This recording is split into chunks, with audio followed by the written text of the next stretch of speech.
Kurt, are we about ready? All set. Ready when you are, Chair. Very good. Thanks very much. Good evening and welcome to the Monday, May 24th, 2021 meeting of the Lawrence Douglas County Metropolitan Planning Commission. My name is David Carter. I'm the chair of the commission. And before we continue, I'm just going to turn this over to Becky Pepper, who will explain how the meeting shall be run remotely. Good evening. My name is Becky Pepper, Planning Manager. Joining me here in the City Commission room is Jeff Crick, Planning and Development Services Director, and Kyle Kobe, who will be helping facilitate the Zoom video portion of the meeting. We will work alongside the chair, who is on remote video, to facilitate the meeting proceedings. Currently, we have everyone muted so that we can talk through the general ground rules for tonight's meeting. This meeting is being recorded and broadcast live on the city's YouTube channel. During the meeting, please mute yourself by clicking on the microphone icon, which is found on the lower left-hand corner of the Zoom menu next to the video icon. When you're muted, a red line will appear over the icon, and this will make it easier for everyone to hear the meeting. Just remember to unmute if and when you want to speak. You can also turn your video camera on or off by clicking the video icon in the menu. For the purposes of this public meeting, please keep your video on for the duration. If you're participating by phone, you can enter *6 to mute and unmute your phone. Somewhere on your Zoom screen, you will also see a choice to toggle between speaker and gallery view. Speaker view shows the active speaker, and gallery view tiles all of the meeting participants. Commissioners, you must state your name and title each time you speak. Members of city staff must also state their name and title each time they speak. I would also ask the applicants and members of the public to identify themselves each time they speak to ensure that everyone is able to follow along. When public comment is sought on an item, individuals participating via Zoom should use their raise your hand feature. For Windows and Mac users, you can access this feature through the participants button at the bottom of your screen. Android and iPhone users can access this feature through the More button located at the bottom right corner of your screen. And for those calling in by phone, you may dial *9. Individuals will be called upon by name in the order they appear on the meeting host screen. And when you're called on, please unmute your listening device and state your name before speaking. The chair will then call for in-person public comment for those who are physically present. Staff will direct you to the podium to speak while following social distancing and safety protocols. The regular 3-minute time limit will apply. All motions need to be stated clearly. After a motion is made and seconded, staff will call on each commissioner individually to provide their vote. Staff will then announce whether the motion carried and the count of the vote. I again want to remind everyone to please mute yourself when you are not speaking, and now I'll turn the meeting over to the chair. Thank you, Becky. David Carter, Chair. Let's begin by reviewing our minutes from our April 28th, 2021 meeting. Those minutes should be in everybody's packet. Assuming folks have had a chance to review those, I will accept a motion to accept the minutes unless anyone has any amendments to offer.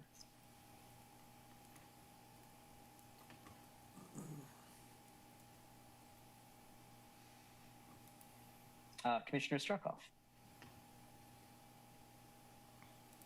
Planning Commissioner Eric Struckoff, I move to approve. Thank you, Commissioner Struckoff. David Carter, Chair. Do I have a second? Commissioner Ashworth, thank you. Jeff, could I ask you to read the roll, please? Certainly. Jeff Crick, Planning and Development Services Director. Commissioner Ashworth? Yes. Commissioner Carpenter? Yes. Commissioner Carter? Yes. Commissioner Payton? Yes. Commissioner Sands? Yes. Commissioner Shanklin? Yes. Commissioner Sinclair? Yes. Commissioner Struckoff? Yes. Commissioner Willie?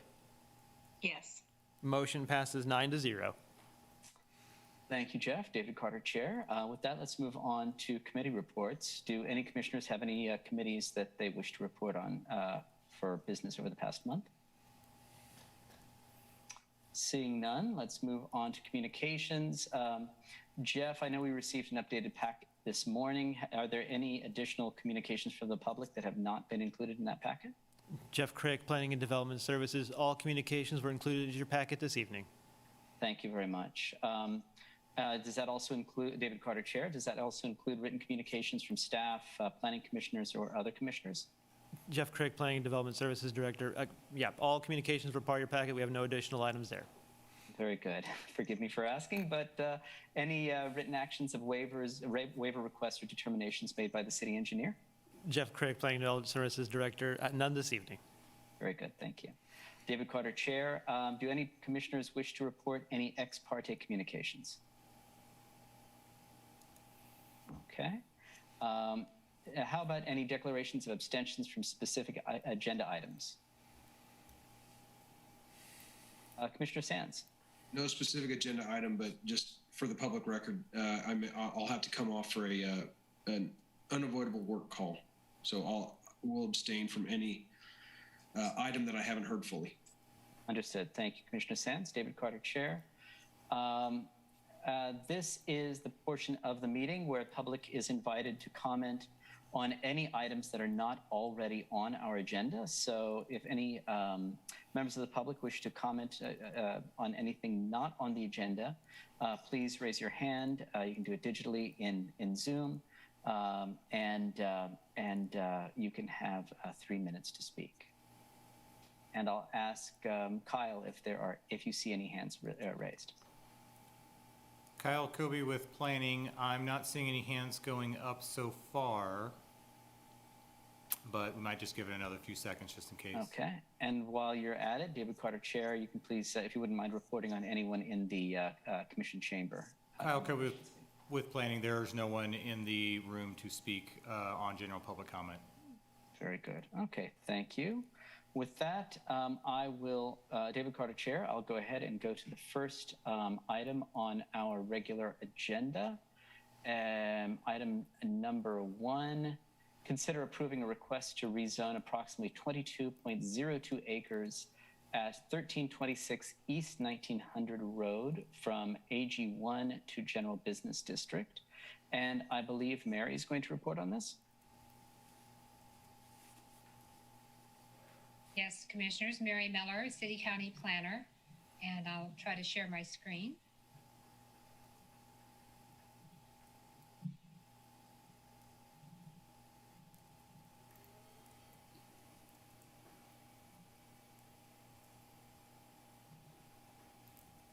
So beginning. This is a rezoning request for, as you mentioned, approximately 22 acres from the Ag 1 or Agricultural District to GB General Business District. The property is located at 1326 East 1900 Road and is developed with the Twin Oaks Golf Facility.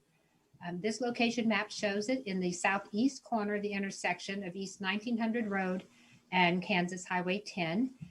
It is located in the Tier 3 of the Lawrence Urban Growth Area, which is shown in blue. It's also within the 3-mile planning radius of the city of Eudora. The application was provided to the City of Eudora Planning Commission, and they were given notice of the Joint Planning Commission meeting. They reviewed the application and provided a letter of support rather than attending the meeting, and that was included in your packet.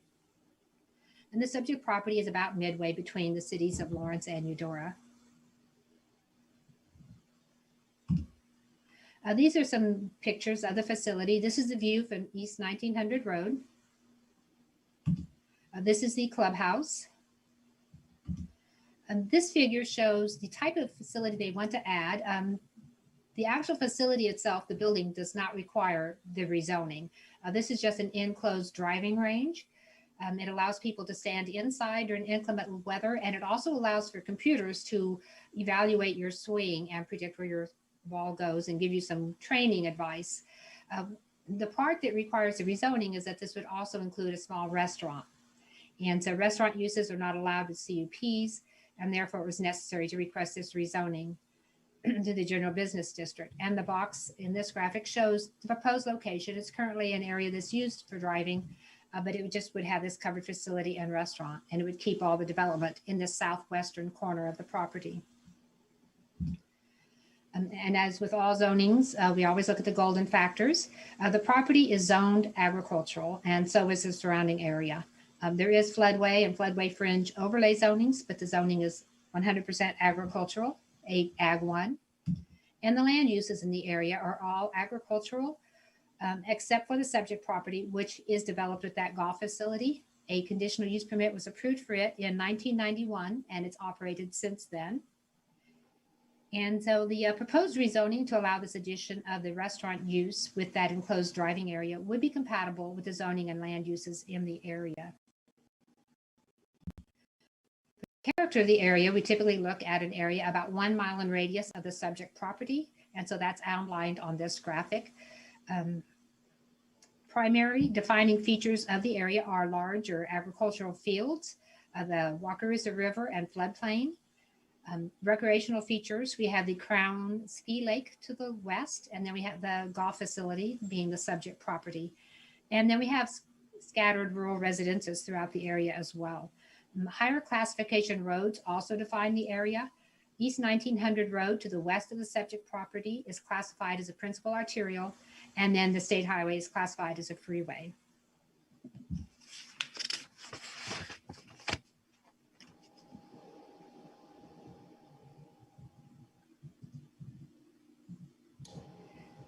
And as I mentioned, the area is in close proximity to both the city limits of Lawrence and Eudora. A commercial zoning in this location at the intersection of the state highway and county route and in close proximity to the city limits of Eudora and Lawrence would be appropriate for future development and commercial development. And any future commercial development would be reviewed with the site plan to ensure compatibility with the surrounding land uses and the character, the rural character of the area. And the ski lake to the west and the golf course have historically defined this portion of K-10 Highway as an outdoor recreation corridor. These are some other golden factors we look at. There are no adopted long-range plans for this area, so the comprehensive plan is the guiding plan. As far as suitability, the general business district permits agriculture and a wide range of other uses, as was shown in that permitted use comparison table in the attachment with the staff report. Water demand and water usage would be the limiting factor for any new development until this property is served with rural water or is annexed into a city and has city water.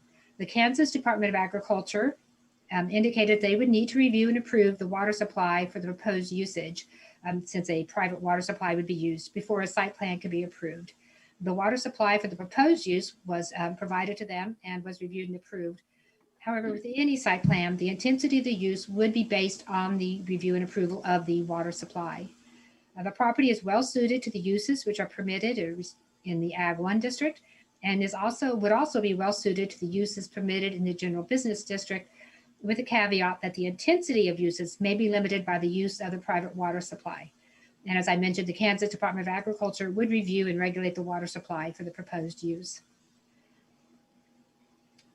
Potential detrimental impacts, the location of the property at the intersection of those higher classification roadways with the freeway to the north and a principal arterial to the west, as well as a band of floodway and floodway fringe located to the south and east, would isolate or buffer this property from adjacent uses in the future.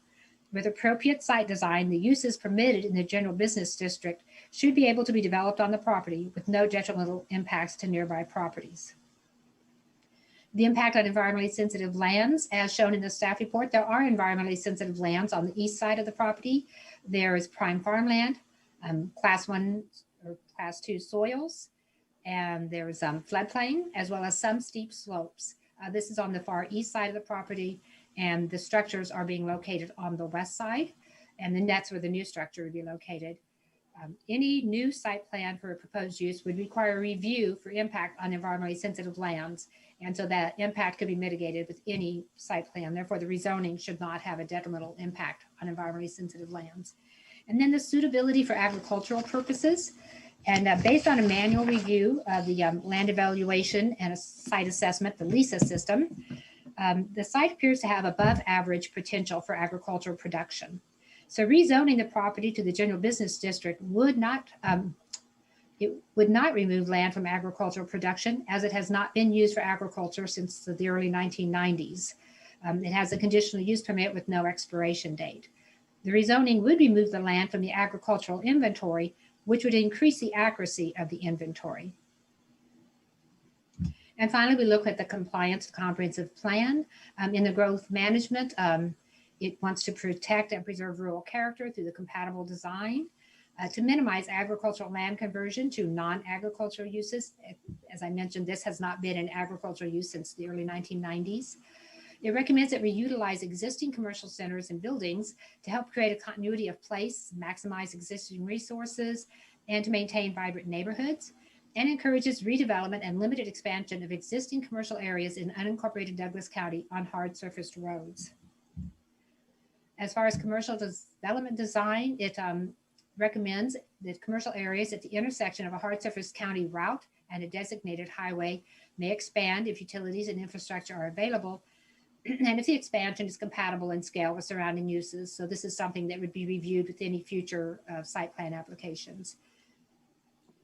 And the Chapter 7 at Parks, Recreation, and Open Space recommends that we create and maintain a variety of recreational opportunities and open spaces to protect sensitive lands and increase options for residents of all abilities and ages to lead a healthy and active lifestyle.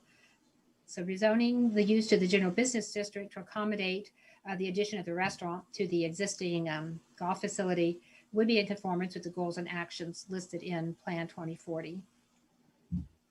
And therefore, staff is recommending approval of the rezoning request and forwarding it to the Board of County Commissioners with a recommendation for approval based on the findings in the staff report. And that concludes my presentation. I believe the applicant is here today, and they provided me with a graphic they may want me to share as they're speaking. I have a graphic they've asked that I will put up if they ask me to. So I'll be happy to answer any questions if you have any for me. Thank you, Mary. Much appreciated. David Carter, Chair. I believe Mr. Bury, is it? Would you care to say a few words about this? Follow up on Mary's presentation. Thank you, and all the commissioners and staff. I'm Jeff Bury. I am the president and operating shareholder for Twin Oaks Golf, and I was involved in building Twin Oaks in 1991. I just thank you for considering this request. I just wanted to give you a little background as to some of the things that Twin Oaks has done with our community, Douglas County, Lawrence, Eudora, all the surrounding communities. We have done numerous things with the school system of Eudora, Baldwin, Tonganoxie, Lawrence. Golf teams practice here. We have tournaments here. We have fundraisers here. We've had supported the community in numerous ways with charitable tournaments. The biggest being, of course, a few years ago when Marty Schottenheimer, George Brett, and Roy Williams opened the Wakarusa pitch and putt practice course. And we had about 4,000 people here and raised quite a bit of money for Children's Mercy Hospital and Big Brothers Big Sisters and George Brett's pick ALS. We have a great relationship with the University of Kansas. We teach KU credit, 1 hour credit class, HESC 108 golf. We run numerous first tee programs. Matter of fact, I just left a group of 16 9 to 12-year-olds to come for this call. And we are real proud to say we're a great part, we think we're a great part of the community. We had an existing miniature golf course that we made into a miniature real golf course. It's called the Wakarusa Pitch and Putt, which Tom Watson, some of you may be familiar with Tom Watson, the great Kansas City golf professional.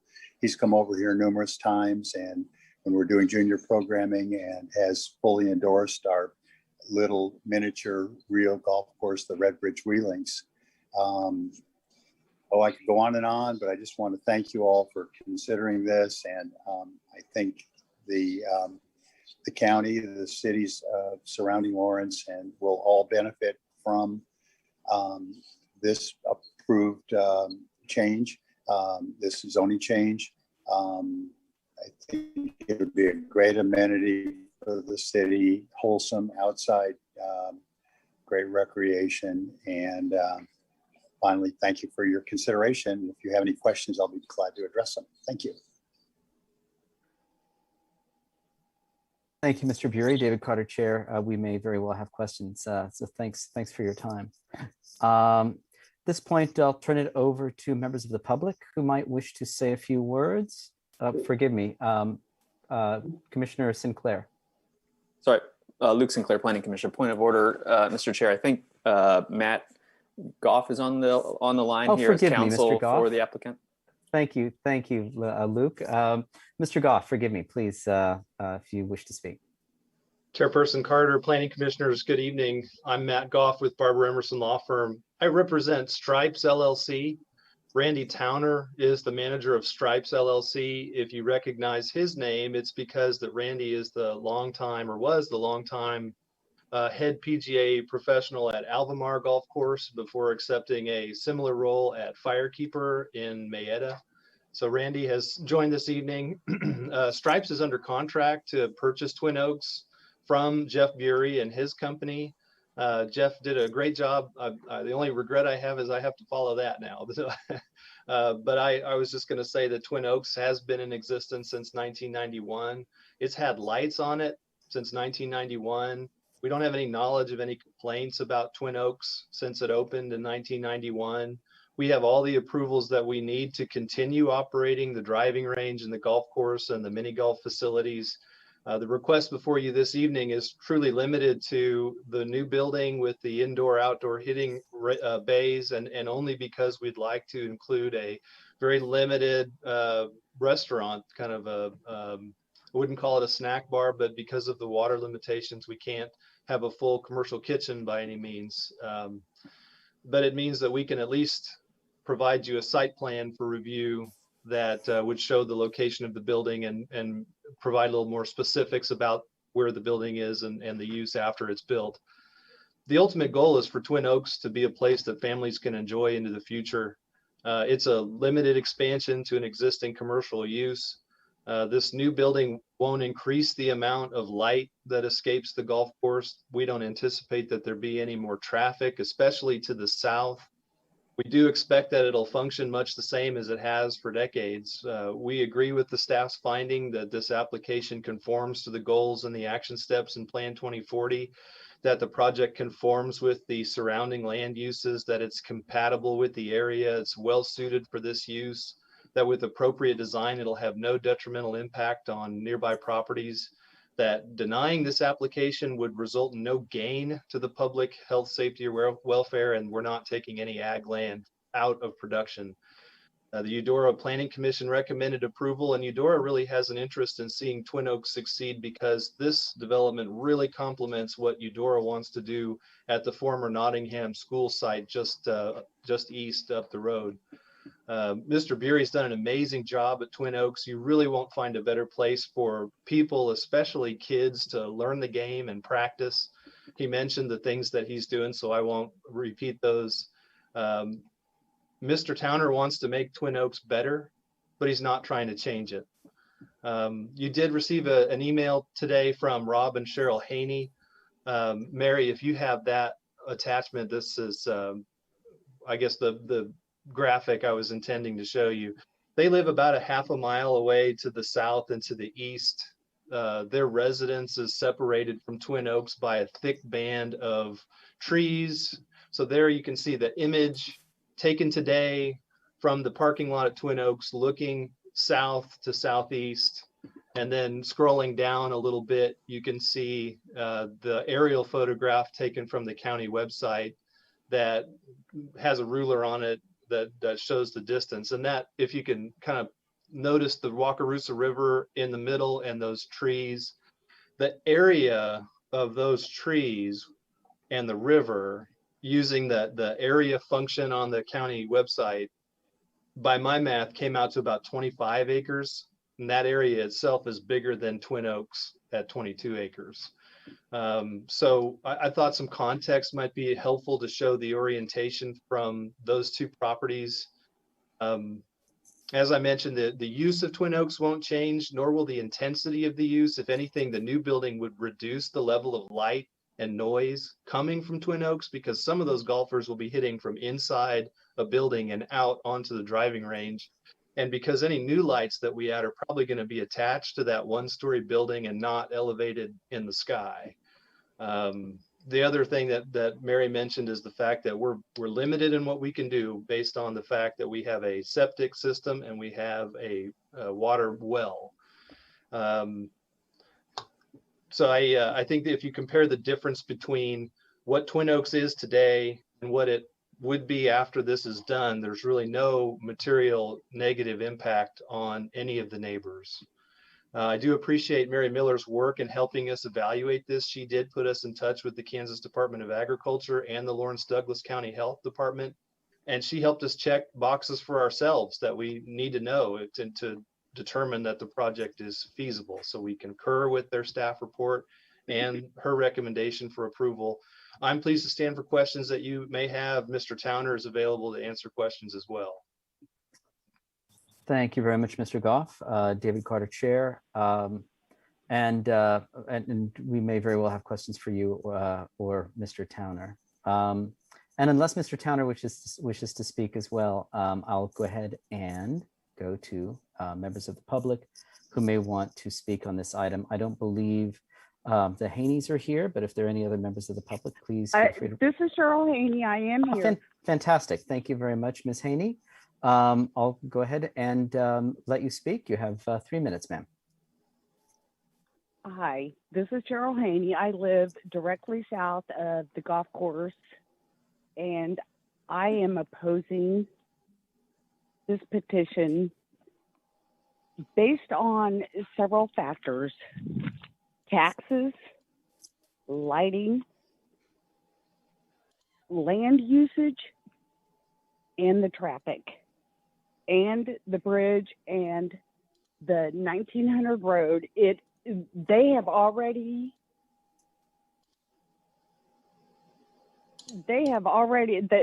The county has already tried to shore up both sides of the bridge, but it's eroding again. And I have had multiple issues when driving into Eudora or Lawrence with people from the golf course pulling out in front of me, or going into the golf course pulling out in front of me. So that's my take on it, and everything I have is written in the email that I sent to Mary this morning. Thank you. Thank you very much, Ms. Haney.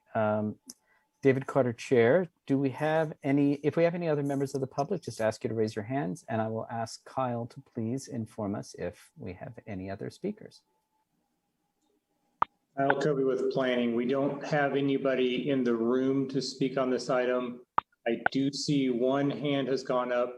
It's a phone number ending in 1062. Ms. Haney, was that you? Yes, that's me. Yes, that is me. I'm sorry, I hit the wrong number. No worries. Thank you very much. All right. If there are no other members of the public, I guess I will give, I know Mr. Goff or Mr. Bury. I know Mr. Goff, you spoke already about the email previously, but under our bylaws, you do have the opportunity to address Ms. Haney's comments. Did you have anything in addition that you wanted to say? Thank you, Commissioner Carter, for the opportunity. I don't have anything new to add, but would be pleased to answer any questions. Thank you very much. With David Carter, Chair, with that, I'll turn it over to the other commissioners for questions to the applicant or to staff or to Ms. Haney.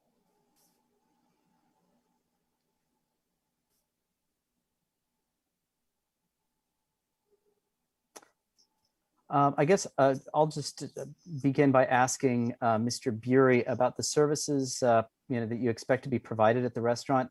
As a club, do you have like a membership? Do people who you expect to be serving at this restaurant, will they be members, or do you expect to see an increase in service based on the addition of the restaurant? Jeff Bury here. Mr. Towner may be better in answering this, but I would say we do not have memberships per se. We do offer packages for using some of the amenities where they're discounted. We have minimal sales right now. We do bottled water and pop soda and sometimes snacks, but basically that's it. With the, I think Mr. Towner may be better put to talk about the plan, the restaurant plan or the snack bar, upscale snack bar plan. Thank you, Mr. Bury. David Carter, Chair. And just to clarify, Mr. Towner, I'm just trying to understand, especially in response to Ms. Haney's concern about increased traffic and things like that, whether you whether this snack bar, this restaurant is being designed to increase demand to the club, or if it's meant to be servicing the existing membership.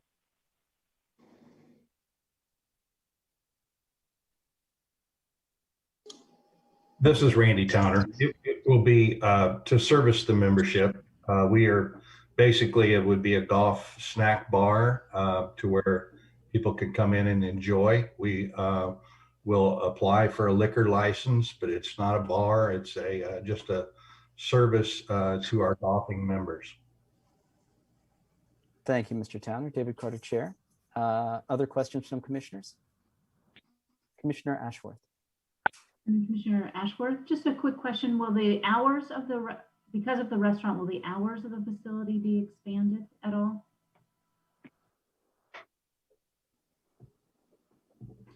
This is Matt Goff. The hours of operation are going to be the same as they are today. I think that under the current approvals, the lights have to go off at 11. That would still be the case. So I don't know that there'd be any expansion of the hours of operation. The only difference perhaps is that if you have an indoor-outdoor hitting range, you can use the facilities in more weather conditions, colder weather. So it might see a little more use in the wintertime. Thank you, Mr. Goff. David Carter, Chair. Commissioner Ashworth, did you have any other questions related to that? Okay. Any other commissioners? Commissioner Sinclair. Luke Sinclair, Planning Commissioner. Question for, I guess, either Mr. Goff or Mary. When this property was sort of auto rezoned to AG1 with the county zoning and land use regulations, were restaurant uses permitted on whatever the zoning was before that auto rezoning? It had been zoned, just A for agriculture. And then this, we have more uses. So the golf facility was considered a recreational facility, which is what reception halls and everything fell under. It was just a big umbrella use. It did allow snack bars, concession stands, things like that. So that might have been allowed under the former zoning. Now, if they wanted to sell alcohol, it did not allow liquor sales. So if they wanted a liquor license, that would have required the rezoning. Thank you, Mary. David Carter, Chair. Commissioner Sinclair, any other follow-ups? Not on that. Thank you. Okay. Other commissioners? Commissioner Shanklin. Greg Shanklin, Planning Commissioner. I'm wondering, I guess this is a question for Mary.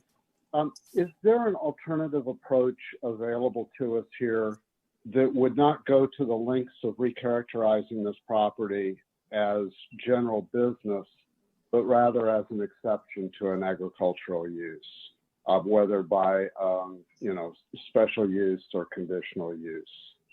I'm just personally opposed to losing that ag land, and I think it's incorrectly stated in terms of inventory, because it does in fact come out of our total supply. So is there some way to permit this use? Because driving range sounds fine, the snack bar sounds fine, but I don't like the idea of anything along K10 there really being characterized as general business, because open recreational is fine under those circumstances, but we shouldn't be going beyond that.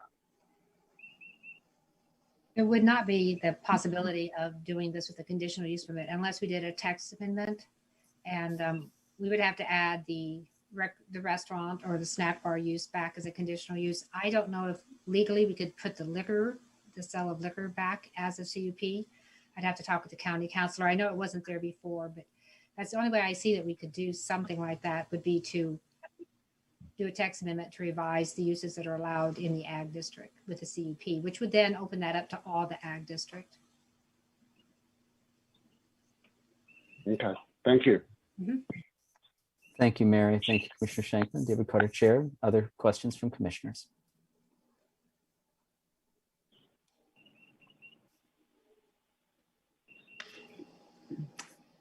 Commissioner Sinclair. All right, Luke Sinclair, Planning Commissioner.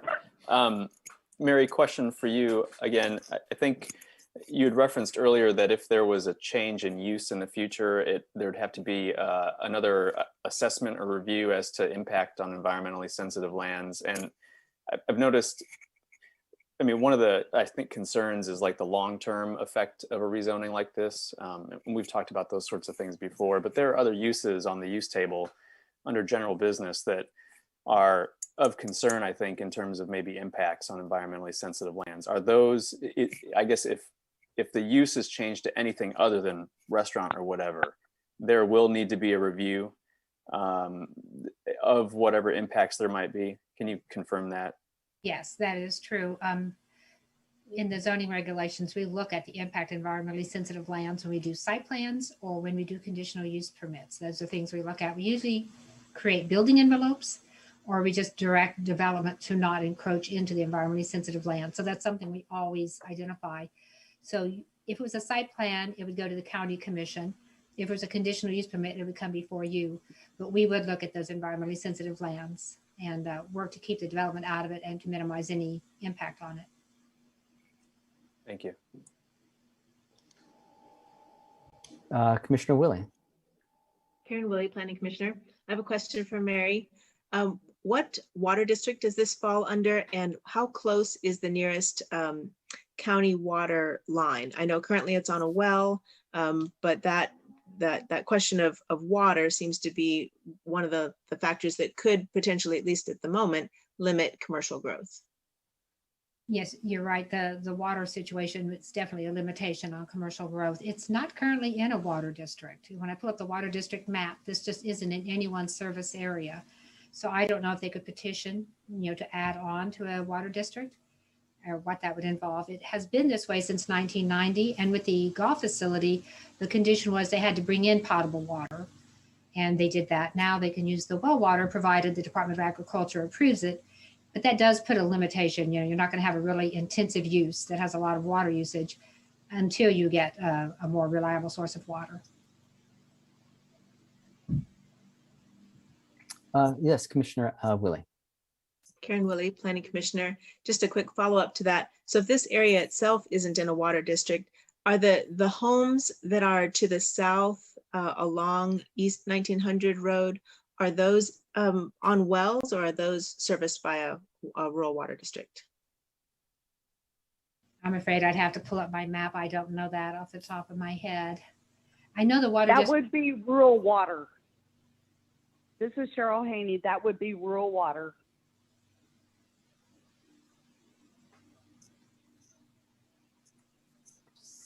Thank you, Ms. Haney. David Carter, Chair. Commissioner Willie, did you have any follow-up questions, or did you still want to hear back from Mary? Not at the moment. Thank you very much. David Carter, Chair. Other questions from commissioners?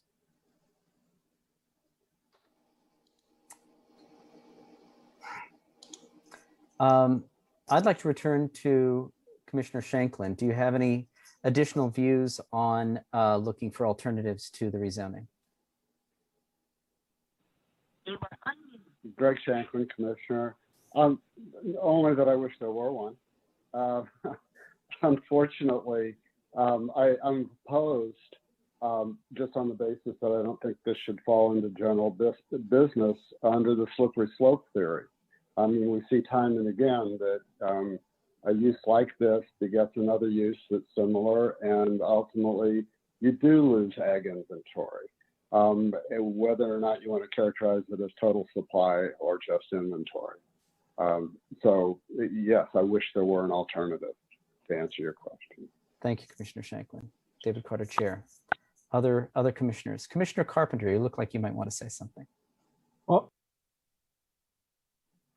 Jim Carpenter, Planning Commissioner. I've just been looking through the use table and get a better idea of what else is possible given the limited water. And I think there are some that are, I think would be entirely inappropriate. I'd hate to see this turn into a mini storage area. That one doesn't need water, but most of them on here need water or, intensive use of water, some of them. So it is limited in what can happen here. But as we know from the past, anytime we open up the door to a commercial or business use anywhere, then the next thing we're going to see is the next lot over. And it's adjacent to that. And here we go. We're starting to move through the farmland, as Commissioner Shanklin is showing as a concern. And I think this is an awful lot to approve possible uses for a snack bar. So I have some problems with that. Thank you, Commissioner Carpenter. David Carter, Chair. Other commissioners wish to express their views on this? Commissioner Willie. Karen Willie, Planning Commissioner. I'm going to echo what we're hearing from other commissioners. I have no problem with the snack bar or restaurant use of, that will help the golf course thrive and be a part of the community as it has been. I'm just struggling with jumping all the way to general business. I just would like to see us explore or have staff explore any other possible way that we can get there without having 22 acres that we zone to business in an area that we're not ready to commit for business property. Thank you, Commissioner Willie. I'm going to turn that over to Jeff or to staff and ask, what aside from maybe a text amendment would be the only way forward. Can you think of any other approaches that are open to us this evening? I mean, it seems like there's, I'm sorry, Mary, were you going to speak? No, please go ahead. Mary Miller, planner. There is another alternative. We do conditional zoning in the county. If you felt there were uses in that district that are not suitable, we can always restrict them with conditional zoning.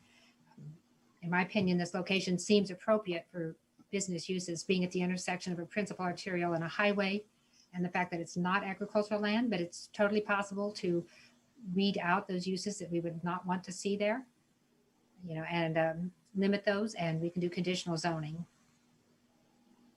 Thank you, Mary. David Carter, Chair. Just in response to that, is that something that we could make a motion to approve this evening, or would that require the applicant going back and reapplying under a different protocol? I'm Mary Miller, City County Planner. It's something that you could do this evening. It's not a change in the zoning per se. It's kind of going to a lesser intensity kind of a zoning where you're restricting uses. You're not adding uses or becoming more intense. So it's very similar to using the lesser change table without doing that. If you felt there were uses that you definitely did not feel were appropriate in this location at any time, we could restrict those easily with conditional zoning. I think it'd be good to have a list or have a discussion with the applicant as you work through that. Of course. It totally would be possible. Thank you, Mary. David Carter, Chair. Commissioner Willie. Karen Willie, Planning Commissioner. Just a question, if this is a possible tool. I think likely it isn't. I know we tend to not like and move to correct mixed zoning within a property, but would this be an appropriate time to say, we don't want 22 acres of general business, but the envelope around the buildings, is that a consideration? So I don't even know if that's a tool available to us. It's a question for Mary. Mary Miller, planner. I think it may be possible. I'd probably defer to Jeff to see if this is something he would recommend, but I know we have split zoning, so it may be something that we could do. Crick, Planning and Development Services Director. Situations like that may arise as spot zoning or another item in there. I would not advise it at this moment, I would say, without knowing, having more research and having time to study that a little bit deeper. I could not advise it at this moment. Thank you, Jeff. David Carter, Chair. I'd like to ask Commissioner Sands if you'd like to speak. I think you had your hand raised. Yeah. Does the indoor sports or recreation facility, that's an unauthorized use in Ag 1. Is that needed in order for them to, I feel like we're a little wrapped around the axle on the snack bar aspect of it. And I really think the heart of this project is the covered driving range bays. So is the indoor sports or recreation facility use needed for them to move forward with the driving range bays?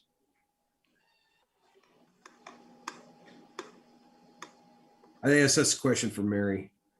Mary Miller, City County Planner. I don't believe that it is, indoor sports implies that the sport is all done indoors. In this case, Okay. you're just standing under a cover. So we would still see that as outdoor sports and recreation. So really just to clarify, okay, maybe I was the one who was fixated on so really it is the ability to serve some sort of food. Correct. Thank you, Commissioner Sands. David Carter, Chair. I think in order to move forward constructively, we need to follow Mary's advice to actually have, a list of uses, which requires some deliberation. But I think we also need to turn this back over to the applicant and get a reaction to, what you're hearing here, because it seems like there's not an objection, not even an implicit objection to the services that you're proposing to provide. The difficulty that seems to be emerging among a number of commissioners are the implications, that this goes with the land, and that whatever the future of this use is, 10 years, 20 years back, you've created an anchor, a seed for other commercial development, which will, eat into agricultural land and cause, further issues for your neighbors. I guess I would just ask, would you be open to this direction of a conditional zoning for the particular use that you're applying for here tonight? Chairperson Carter, this is Matt Goff. The request before you is specific. We want to build a building that allows indoor-outdoor golf with a, nice snack bar that can serve all manner of beverages. The restaurant element of this is the one and only reason we need GB. And it's the Douglas County Code that says we have to go there to get it. We're just trying to comply with the code. Any subsequent use, apart from this use, would undergo the full site plan procedure, including public hearings and comments. You have opportunities in the future to prevent any use that you deem to be inappropriate. The same way you have the opportunity to deny any rezoning of adjacent property that actually would take ag land out of production, or which isn't today a commercial use. So I understand the statement that jumping to GB is a big jump. I had the same wonderment myself if one of you would have that question. And so I'm not surprised it came up. But I concur with the staff. I think you have ample procedures in your code to make sure that someone doesn't force you into an intense use that you don't want. I don't think that's a problem that Douglas County's had. I don't think it'll be a problem in the future. The question of whether we would look at a conditional use, I mean, again, it's a specific request. So we're not going to fight real hard to have the ability to put a, landfill or a boat RV storage. There's some very, general manufacturing that's not permitted. But yeah, so I think there's opportunities there. I don't know in our case whether we feel like you need it from us to assure you that we're not going to do that. And again, there's no water. Some of it's in floodplain. There's no sewer. If you were ever going to make a more intensive water use, you'd have to get away from the septic system and you'd have to have a lagoon. A lagoon on a driving range is not the kind of water hazard we really want. So we're going to try real hard to keep the septic in place, which means it's the same kind of water use like a 4-bedroom house would have. So that's what we have, and that's where we are. But at the end of the day, we want your approval. We would like to proceed, and we would like to participate in the process to get there.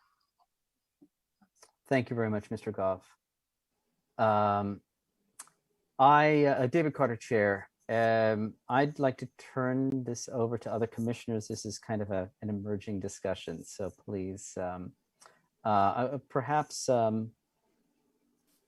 yeah, I'm not going to call any specific commissioners, but I would like, yeah, Commissioner Carpenter, please. Jim Carpenter, Planning Commission. I just have a question for Mary. Could you run us through the county procedures for site plan approval and where the public has a chance to have an input? Yes, our site plan process was revised with our 2020 zoning regulations. Previously, neighbors had no notification. They were usually just surprised when a building went up next door. And so now it's got the same notification that you have in the city. Signs are posted. The applicant has to mail out notification to property owners within a half a mile. And those are the notification processes. If the public contacts planning office, we let them know when it's scheduled for the county commission meeting. And we recently did one for McFarland Aviation, and neighbors did have concerns, so they provided them to us. We relayed them on to the applicant, and they addressed those issues. They made changes to their plans. So I think it's working pretty well. As far as a use, it's kind of hard not to permit a use that's allowed in the district, but you can look at the size, the scale, and the impact, and so if someone wants a very small use, a lot of times that's compatible with other areas. If you want a really large, like a very plastic type of use, it's easy to say that structure is not compatible. So basically, it's not the uses so much as whether or not they are compatible with the area and the rural character.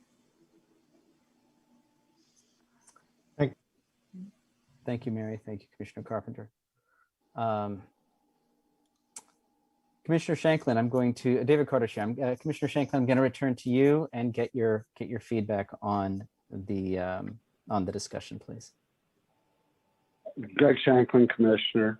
With all due respect to Mr. Goff, I do not agree that we have enough control to exercise in the future to prevent unwanted uses. And so I again, still, regret that we don't have a nice convenient alternative that would permit them with the requested uses, but preserve the Ag 1 zoning.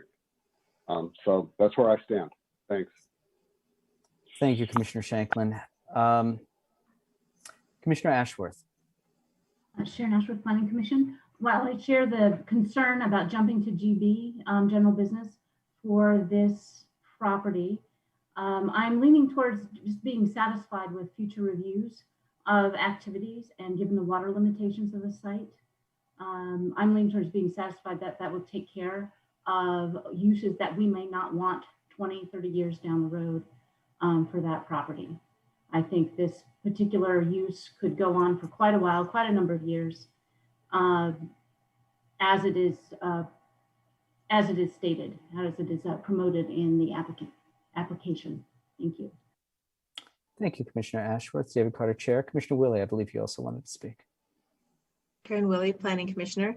I did look up my maps, and it is within about a mile of Rural Water District number 4 for Douglas County. So just, I know that there's an expense in extending a water line, but it's not outside of possibility that that could happen in the future. And it may be something that is wanted in the future.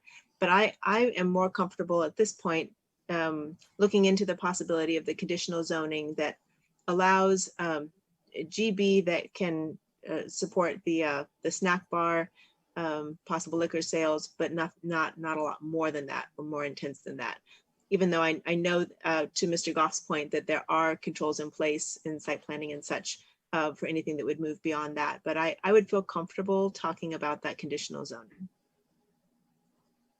Thank you, Commissioner Willie. David Carter, Chair. I'd like to ask Jeff about our options this evening. Given the use table and the number of uses that would conceivably need to be discussed in order to arrive at a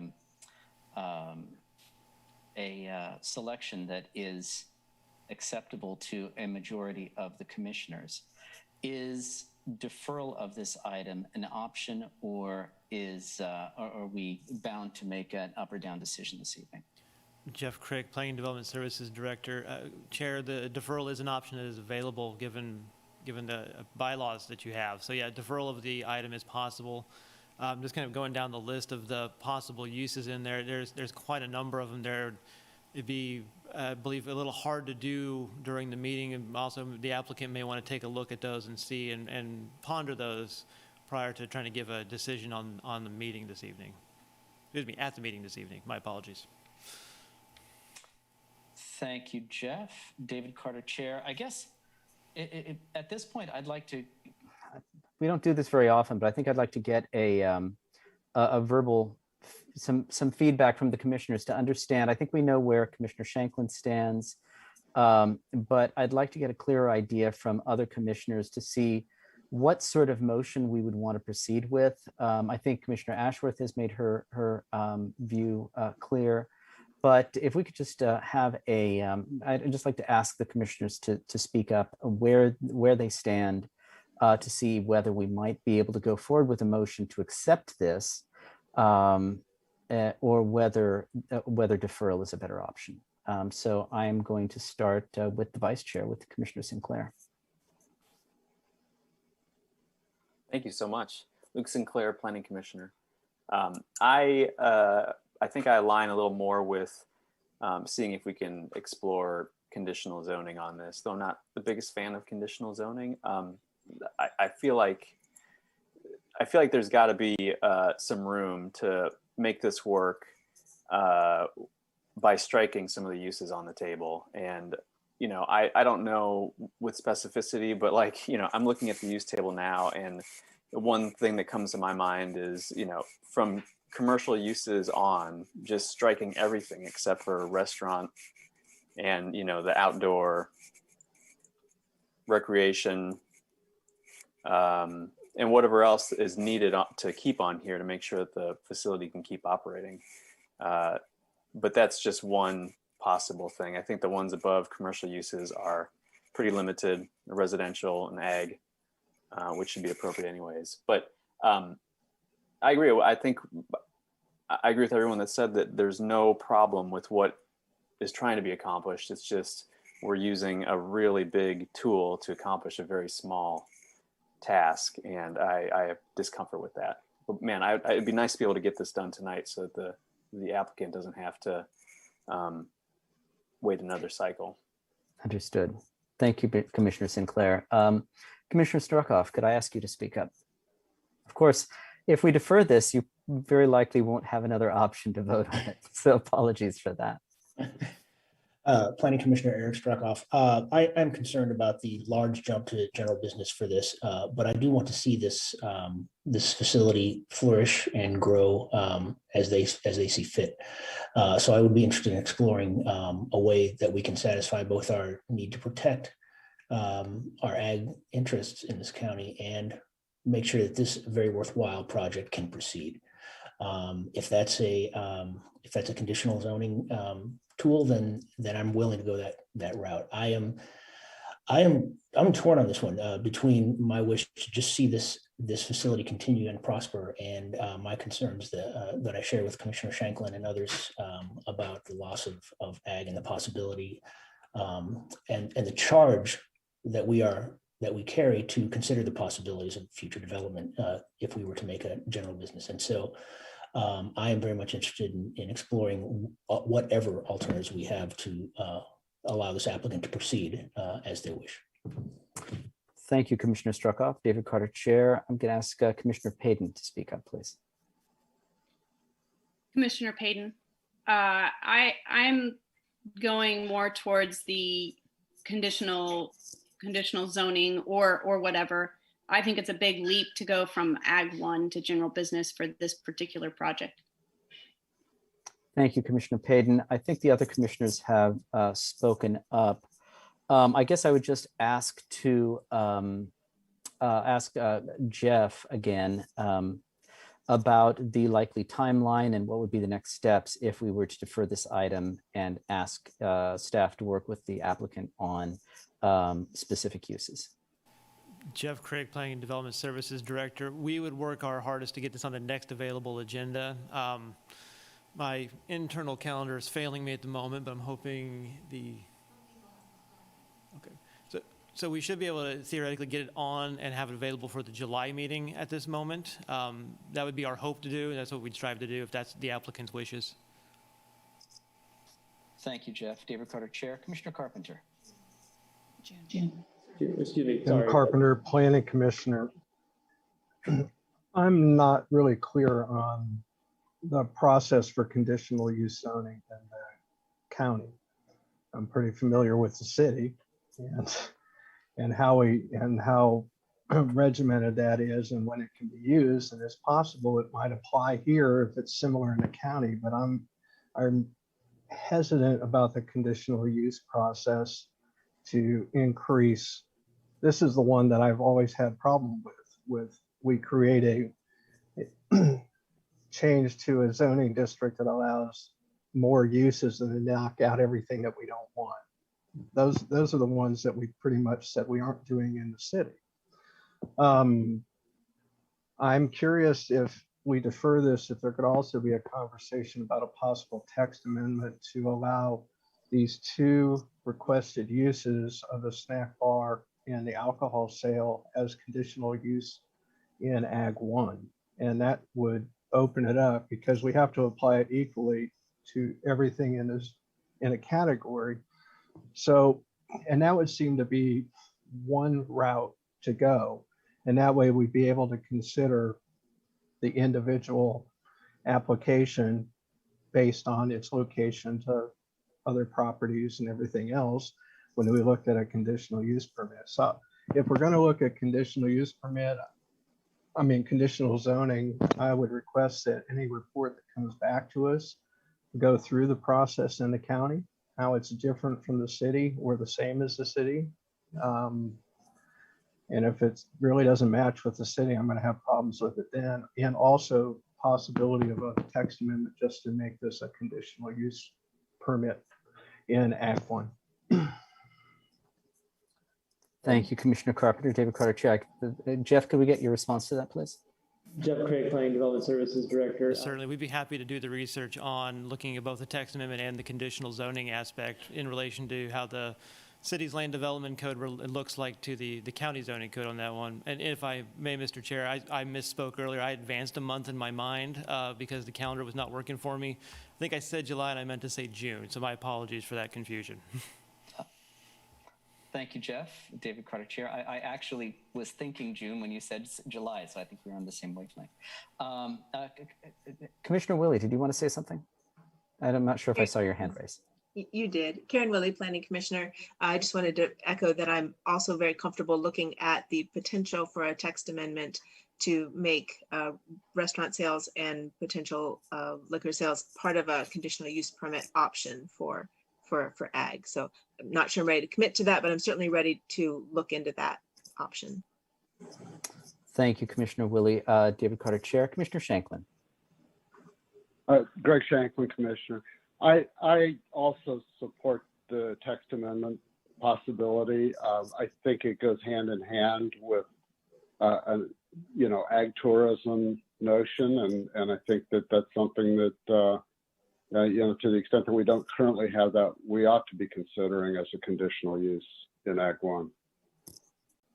Thank you, Commissioner Shanklin. David Carter, Chair. At this point, I think we've had enough discussion that I would entertain a motion if someone has, if someone is so inclined. Unless someone has more discussion they'd like to propose.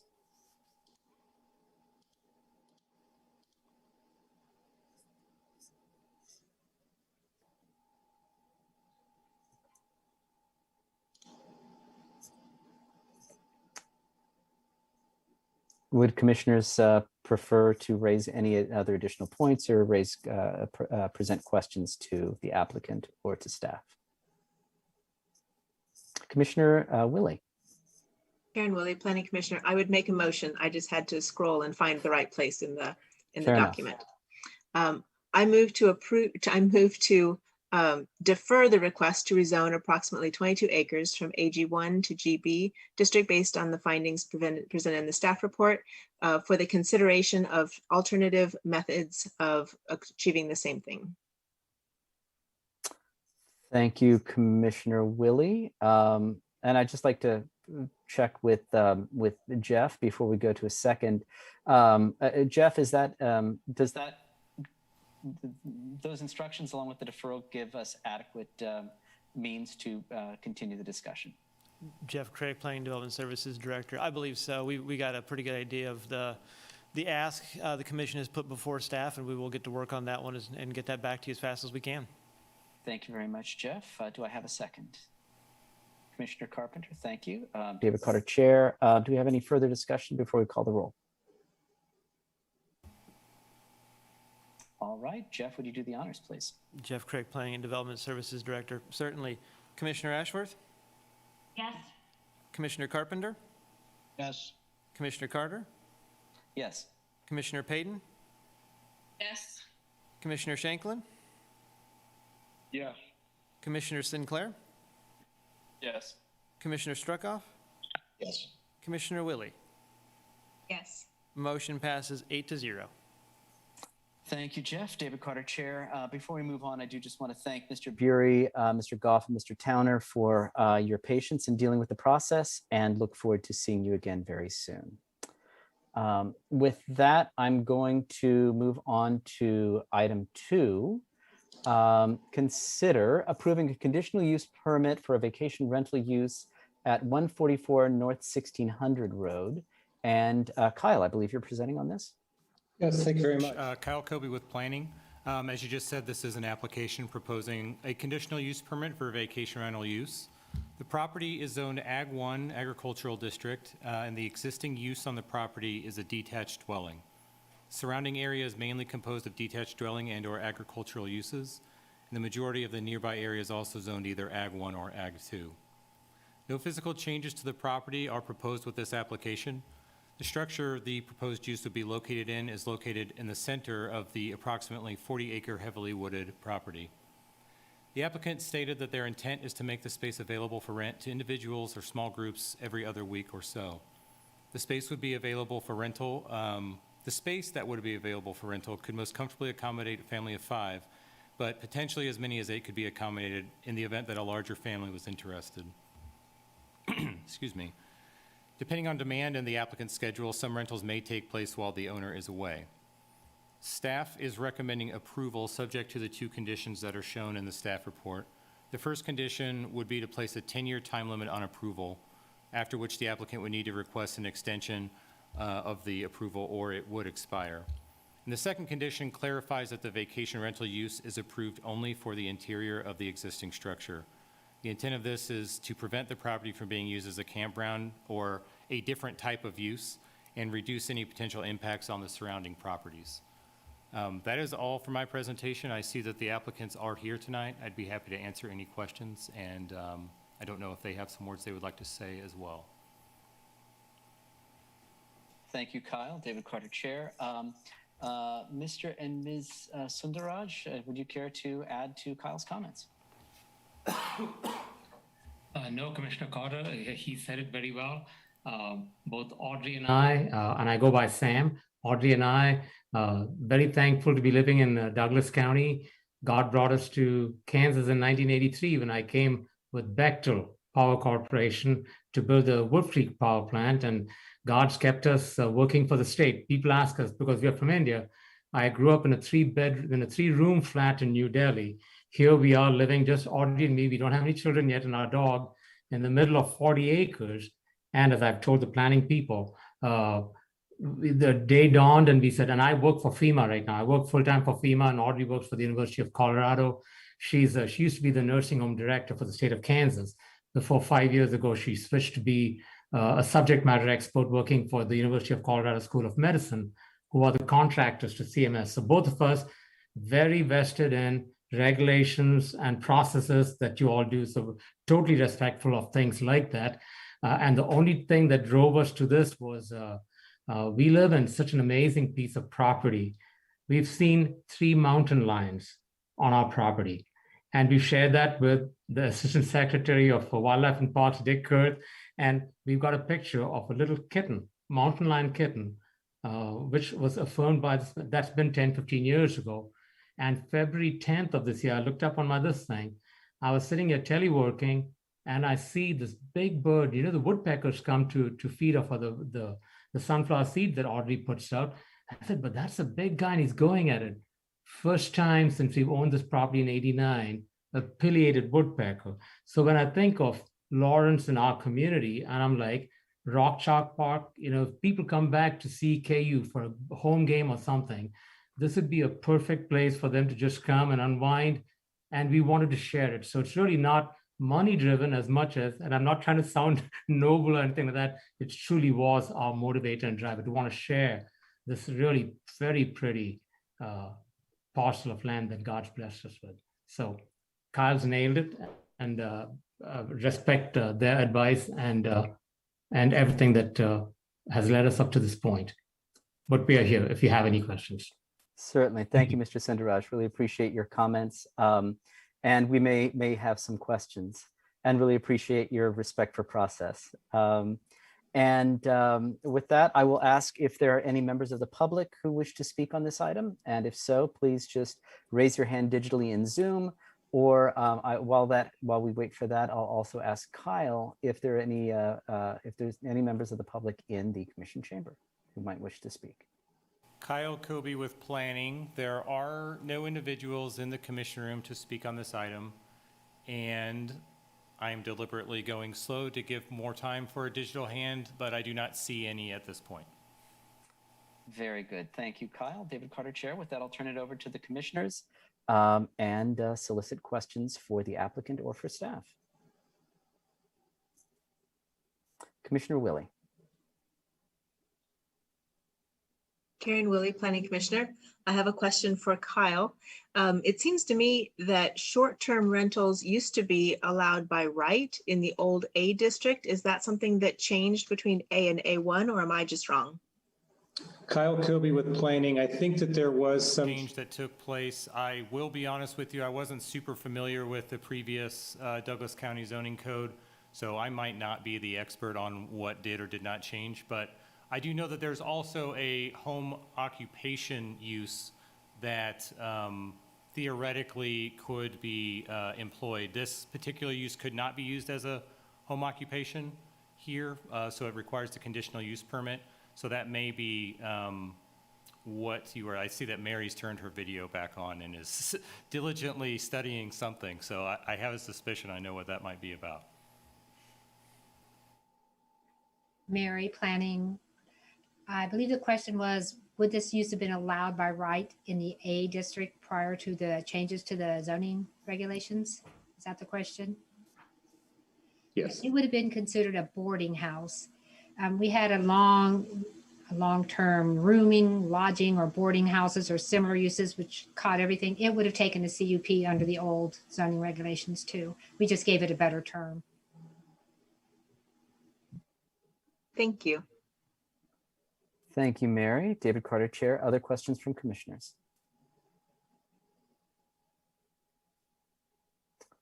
I guess I'll just, forgive me. Go ahead, Commissioner Carpenter. This is just Jim Carpenter, Planning Commissioner, just a question about the past practice of review time limits on conditional use permits in the county. I mean, I've seen lots of them for 5 years to come back.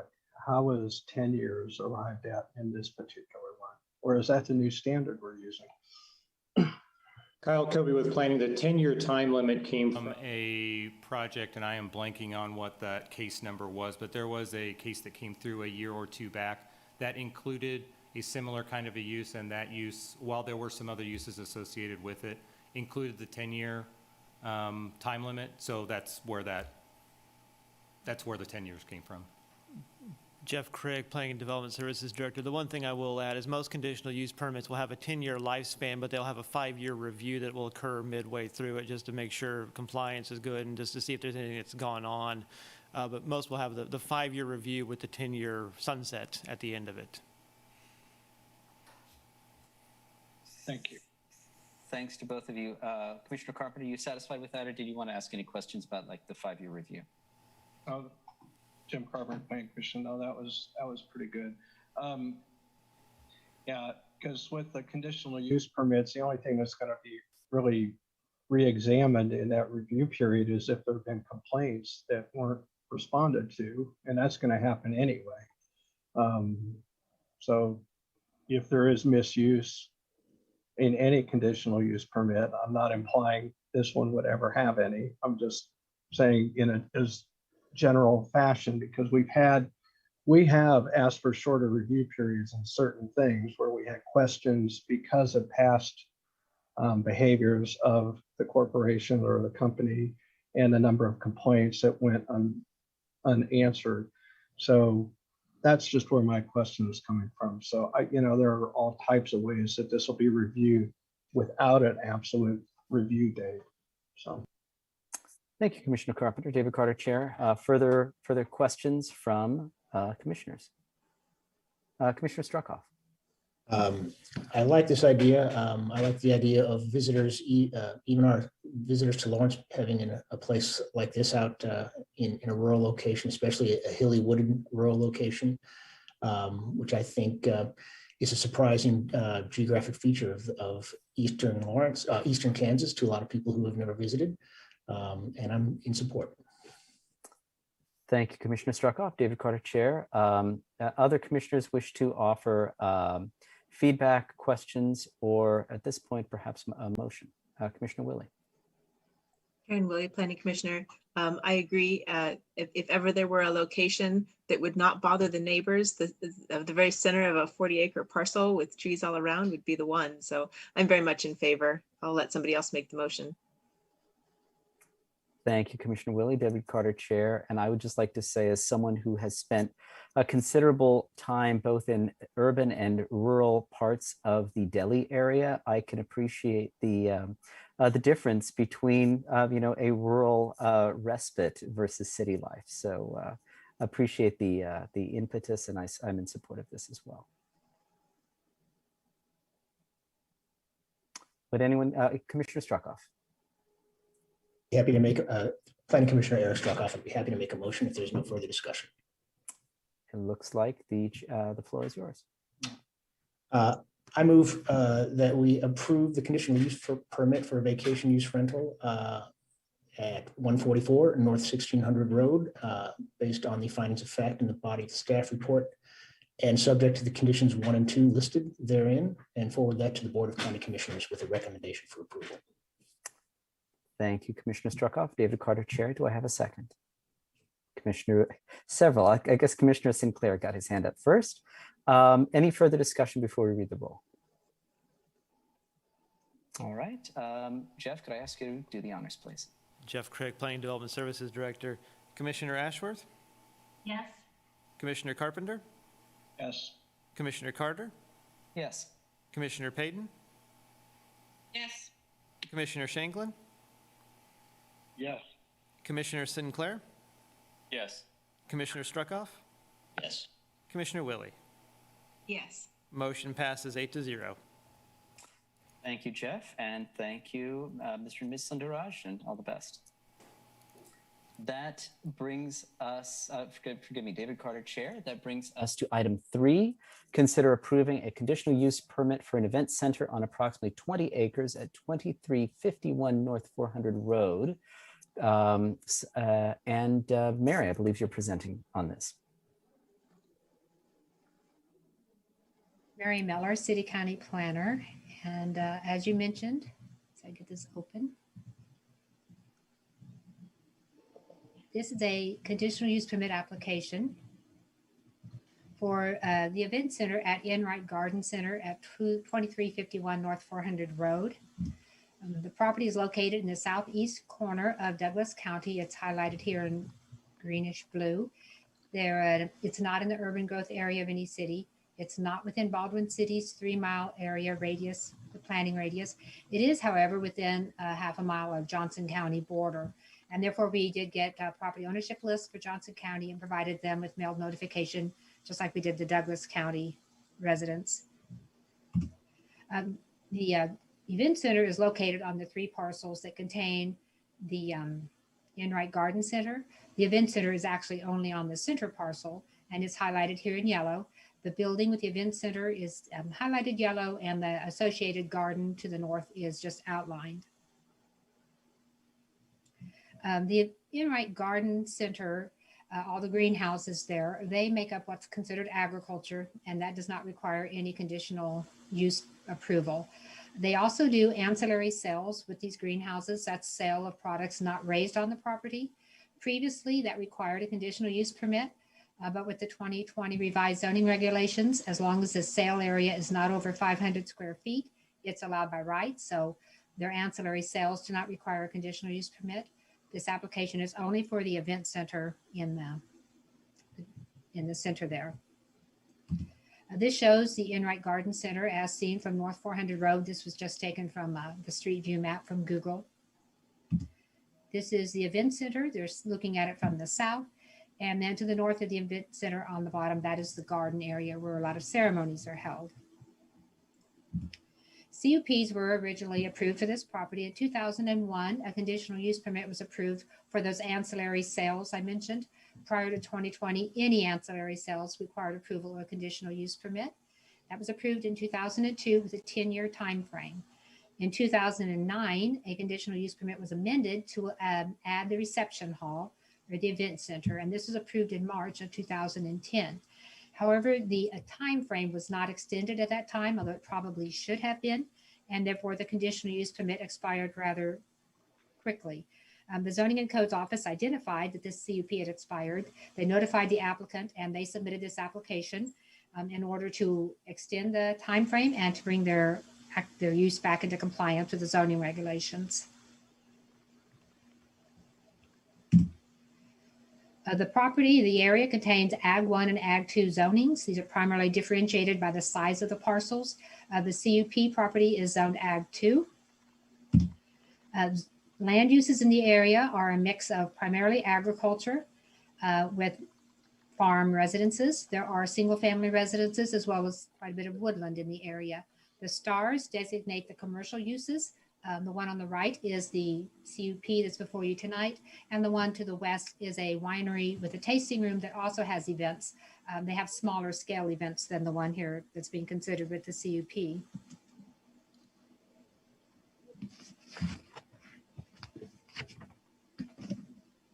And again, we have the 1 mile area. We did not extend it into Johnson County as I don't have their land use information, but we look at the area within 1 mile of the subject property. No change is being proposed with this CUP. It's merely to allow the continuation of the previously approved event center. Therefore, it should remain compatible with the zoning and with the character of the area. One thing I wanted to mention is this is actually a agritourism use. It meets the definition of agritourism, which is agritourism meeting tourism or agriculture meeting tourism. And it would be able to be approved just through the agritourism registration, except for the fact that the size is too large. Once we get above a certain number of cars in the parking lot, it needs to go through the conditional use permit process. The dot to the west, the winery, that's smaller, and therefore it was able to be approved through this more streamlined agritourism process. With the original CUP, there were conditions. There was no condition limiting outside amplification or the amplification of music, outdoors or for lighting. And so we are recommending those. We're recommending that, as usual with many event centers, we put a prohibition on outdoor amplification of music or sound. However, that should probably be amended to continue to allow it in the garden where they have their ceremonies. So they do have ceremonial music in the garden. And then also the lights for the event center would be off whenever the center is not in use. And these are pretty standard conditions just to minimize the impact on nearby properties. Other things we look at is impact on natural environment. As the facility is already in place, approval of the CUP would have no impact on the natural environment. No increase in occupancy is being proposed. The water district and the township did not express any concerns with the continued use of the property. Property owners in the area have expressed concerns with the maintenance and dust palliative for North 400 Road with other projects that have come before you. However, as noted in the staff report, this use is not the only use generating traffic on North 400 Road. There are also agritourism activities to the east in Johnson County, and this is a route to other businesses in Johnson County. Therefore, it was a conclusion that it would not be equitable to require this use to pay for the dust palliative on the road. However, this is something that county staff is going to look into and see if there are some means to allow agritourism and conditional uses to share in the cost of desk palliative fairly. A time limit, we are recommending a 10-year time limit, and that's so that the use and the compatibility can be reevaluated with the land as it's possibly developed in the future to make sure it is still compatible. We look at the suitability to the uses to which it's restricted. It's suitable to the uses allowed in the Ag 2 district. It's also suitable for the conditional use permit that's being requested, especially since it's been operating with that conditional use permit for several years. We look at the compliance with the comprehensive plan. On page 5, the plan recommends the conservation, protection, and promotion of our rural recreation and open spaces, as well as our growing agritourism opportunities. And as I mentioned, this does meet the definition of agritourism. It's just that the scale is too large to be registered to the simple agritourism registration. Minimizing agricultural land conversion. This is already developed at the event center and garden, so there'd be no conversion of agricultural land. The plan is pretty simple. It's just documenting the existing situation. With 2020 revised zoning regulations, the side setbacks were increased and the parking requirements were revised. So we reviewed that to ensure that it was compliant, and it is compliant with the current zoning regulations. And so staff is recommending approval of this conditional use permit and forwarding the application to the County Commission with a recommendation for approval. I believe the applicant is present, but I'll be happy to answer any questions if you have any for me. Thank you. Thank you, Mary. David Carter, Chair. Do we have the applicant who'd like to say anything to follow up on Mary's comments? We're just here to answer any questions. Oh, okay. Thank you. Oh, I see. In the commission chambers. Very good. Thank you very much. Yes. David Carter, Chair. Are there any members of the public who would care to speak on this? If so, please raise your hands digitally, or if there's anyone else in the commission chambers. Kyle, could I ask you to report on whether there's anyone who's appearing to want to speak on this? I know we had one letter. Kyle Kobe with planning. The only folks that are in the room with us tonight are the applicants, and I don't see any other digital hands going up, at least at this time. All right. With that, then, thank you, Kyle. David Carter, Chair. With that, I'll go ahead and turn this over to the commission for questions to the applicant or to staff.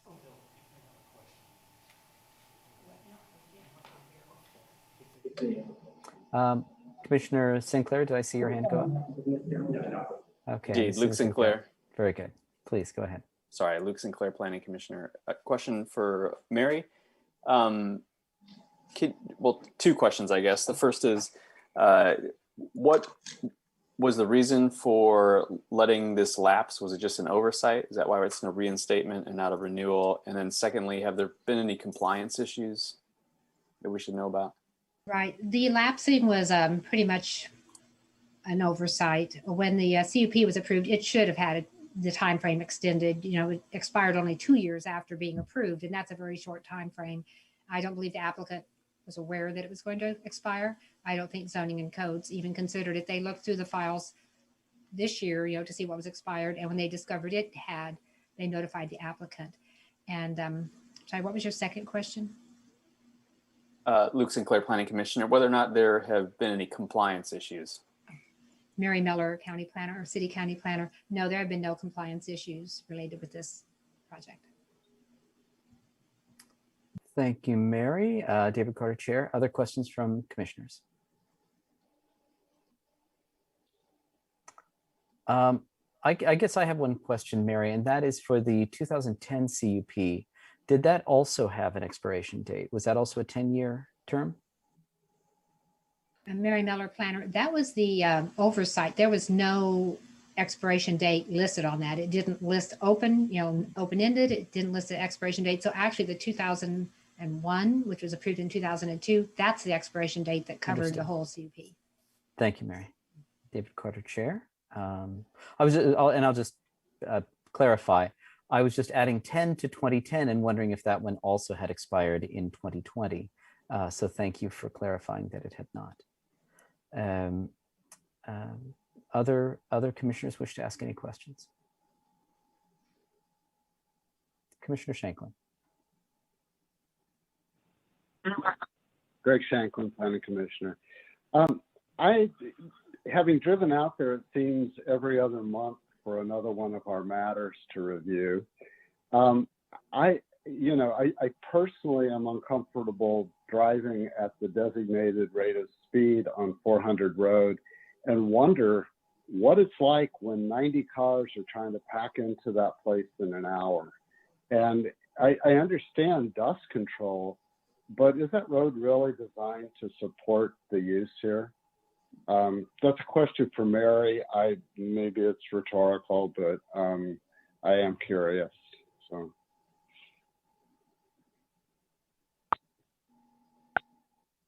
Mary, City County Planner. With a lot of agritourism uses, you are on county roads that may not be appropriate for the size. The county engineer didn't indicate that he had concerns. I myself don't know how the road should be designed to handle the traffic, so I rely on them.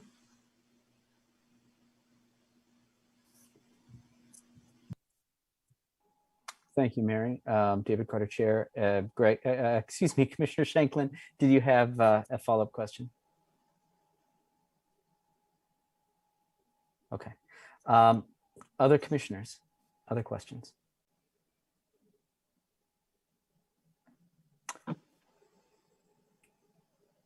I mean, from my point of view, this looks pretty straightforward, especially with the observation there have been no compliance issues. I'm a little concerned with the implications of a CUP that was, expired for more than 10 years before anyone noticed it. I'm sensitive to Commissioner Shanklin's question about traffic and particularly safety, but aside from the single letter we received, there doesn't seem to be any public opposition, any negative feedback from neighbors. I'm inclined to support this, but I'm open to other questions, observations from commissioners.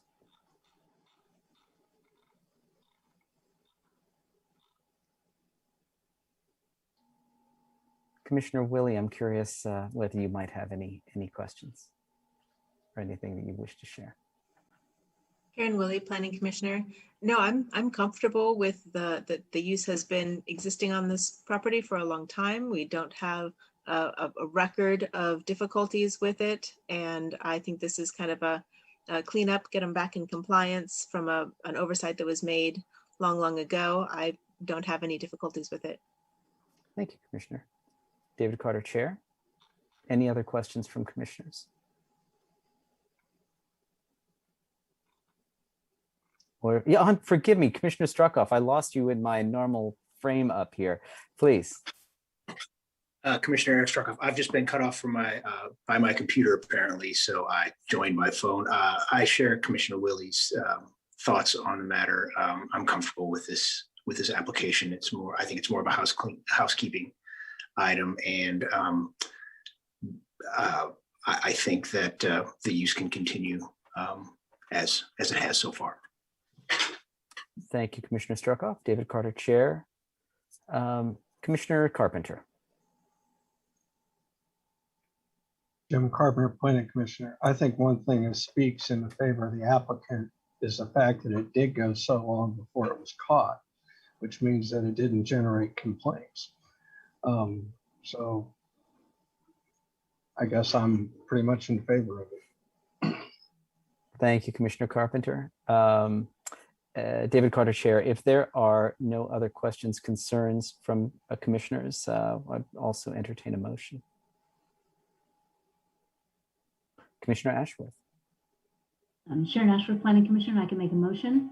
I move that Planning Commission recommend approval of the conditional use permit and forwarding the conditional use permit for an event center to the Board of County Commissioners with a recommendation for approval based on the findings noted in the staff report and subject to the following conditions 1 through 6 listed in the application. Thank you, Commissioner Ashworth. David Carter, Chair. Do I have a second? Commissioner Sinclair. Thank you. Any further discussion? Oh, Commissioner Sinclair, was that not a second, or did you actually have a comment? Sorry, Luke Sinclair, Planning Commissioner. I'd be happy to second, but I think we just need to amend the music condition to allow ceremonial music in the garden. Thank you for that observation. Commissioner Ashworth, would you care to amend your motion? Amend as stated, Sharon Ashworth, Planning Commission. Amend the motion to account for, I think one of the conditions was no amplified music for outside events, and there was the observation that we should exempt ceremonial amplification for outside events. Forgive me. Sharon Ashworth, Planning Commission, I amend my motion to allow ceremonial music as an amendment to condition 6. Thank you, Commissioner Ashworth. And I'm just going to stop for a moment and return to Mary, whether that accounts for the observation you were making during your presentation. Mary Miller, City County Planner. Yes, that takes care of it. Thank you.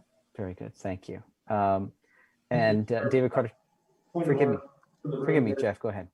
We want to make sure we get the motion down correctly. It was a motion to recommend approval subject to the conditions, with number 6 being changed for the outdoor music. Was that correct? Sharon Ashworth, Planning Commission, correct. Okay, thank you. Thank you, Commissioner Ashworth. Thank you, Jeff. And Commissioner Sinclair, do you still want to second that motion? Luke Sinclair, Planning Commissioner, yes, I second the motion. Thank you. Any further discussion? All right, Jeff, could I ask you to read the roll, please?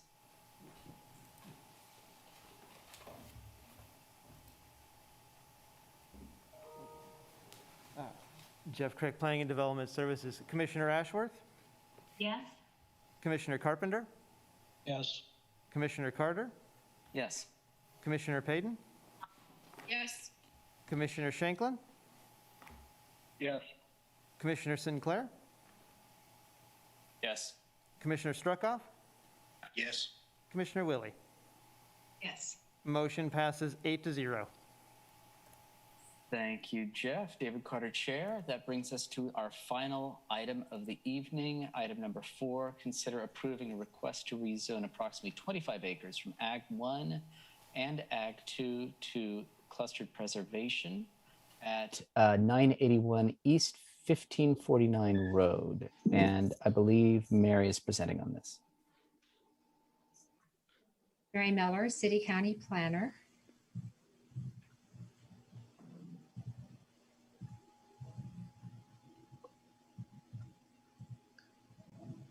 As you mentioned, this is a rezoning request from the Ag 1 and Ag 2 districts to the CP Cluster Preservation District for approximately 25 acres. It's located at 981 East 1549 Road. The location is shown here in black. It's at the very southern boundary of the Lawrence Urban Growth Area.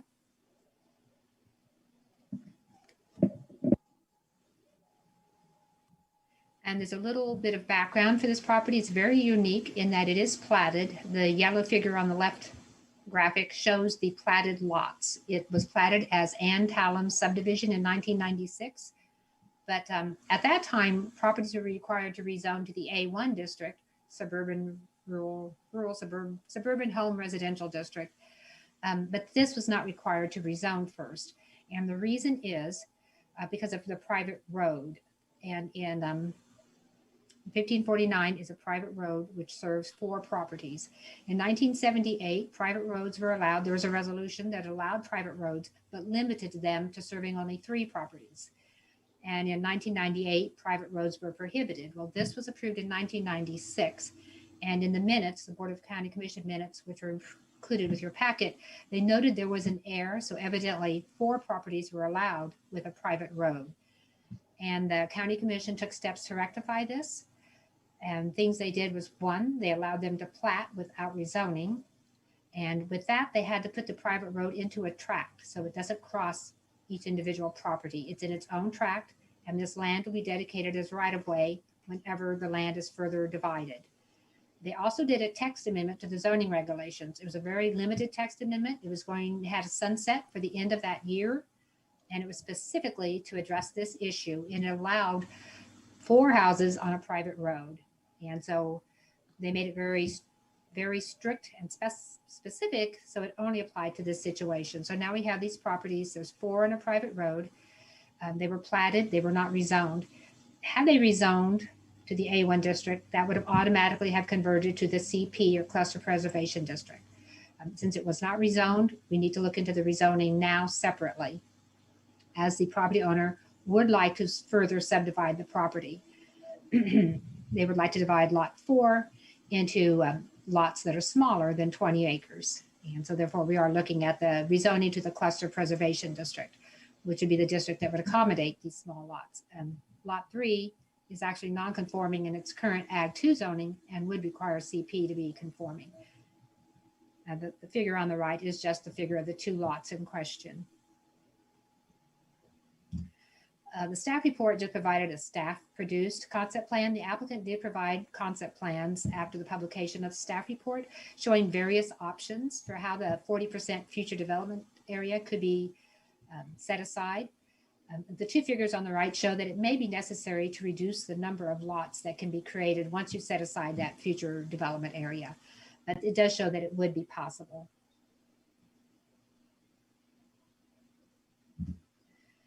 The zoning in the area is a mix of CP, there's cluster preservation. To the west of the subject property, this is land that was divided fairly recently with a certificate of survey. And to the right, the CP zoning, which is shown in the hatch marks, was divided before 2006 with a plat. The remainder of the area is agricultural, with the Ag 2 zoning being for the smaller parcels. The land uses in the area are also primarily agriculture and residential. The proposed rezoning to the CP district would be compatible with the zoning and land uses in the area. Looking at the character of the area, this is that 1 mile area that we typically look at. The subject property is marked with an X, and you can see land divisions. Ones that were made through the exemptions, the 5-acre exemptions, are not marked. They're just shown with the light blue lines. Areas that are highlighted with blue lines, they were platted prior to the adoption of the 2006 zoning regulations, and the dark ones with the double lines were divided through certificates of survey. And the area contains a mix of agricultural and residential land uses. The southern portion of the area, which is outside the urban growth area, contains primarily agricultural land and scattered residential rural residences. The area within the urban growth area, particularly along the southern portion of North 1000 Road, is pretty heavily developed with residences. This could be primarily because of the proximity to the higher classification road network. East 1500 Road is an extension of Haskell Avenue, which provides a direct route to the north to K10 Highway. And that may explain the reason why there's so much development in this area. And so the proposed land division and residential development would be compatible with the character of the area. There are no adopted area plans, no adopted long-range area plans. So for the comprehensive plan is the guiding document. The suitability to uses to which these lands are restricted. The northern lot is zoned Ag 2, which allows agriculture and residential. It's suitable to those uses. It is smaller than is the minimum area requirement for the Ag 2, so it's a non-conforming lot. And the southern lot is, the applicant noted that the topography may make it difficult for agriculture. They use it for limited agriculture now. They do graze on it, but as you notice in the aerials, trees are growing. It's not an intensively farmed property. It is suitable for agriculture, and it is equally suitable for residential development. Potential detrimental impacts as far as the traffic on the adjacent road networks. This is in Wakarusa Township that has paved roads, so there'd be no impact from the traffic. The water district indicated that meters are available. They would do a feasibility study if the rezoning is approved and the property is platted. They would do a feasibility study to see if any improvements are needed to the lines, and these would be made at the developer's expense. And they have communicated that, and the applicant and them have been talking together about that. Impact on environmentally sensitive lands. There's a very small portion of this property that has steep slopes, and these would be easily protected by just omitting them from the building envelope. The suitability for agricultural purposes, going through the manual review of the LISA, there are no high quality soils such as class 1 or 2. There's no prime farmland, but the majority of the property is listed as farmland of statewide importance. The 20-acre parcel appears to be of about average productivity based on the crop production indexes. And so the subdivision of the 20-acre lot would remove this area from agricultural production. And then we look at the conformance with the comprehensive plan. And based on the review discussed throughout the staff report, the proposed rezoning is in conformance with Plan 2040's recommendations related to the protection of environmentally sensitive lands and clustered rural residential development, specifically development in the urban growth area, but it will involve the conversion of agricultural land to residential development. Taking these factors into account, staff does recommend approval of the rezoning request and forwarding that to the Board of County Commissioners with a recommendation for approval. That concludes my presentation. I'll be happy to answer questions if you have any for me, and I believe the applicant is present today as well. Thanks. Thank you, Mary. David Carter, Chair. I believe Mr. Callahan is here. Would you like to say anything to amend Mary's presentation? Yeah, thank you. My name is Marshall McGinnis, and I represent Oh, forgive me. the applicants. Yeah, no problem.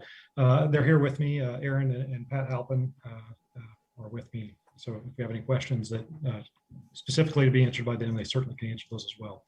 I want to thank Mary for her work on this. I know she had to dig through some archives and so forth to kind of sort through this because it is a particularly unique situation that's come up.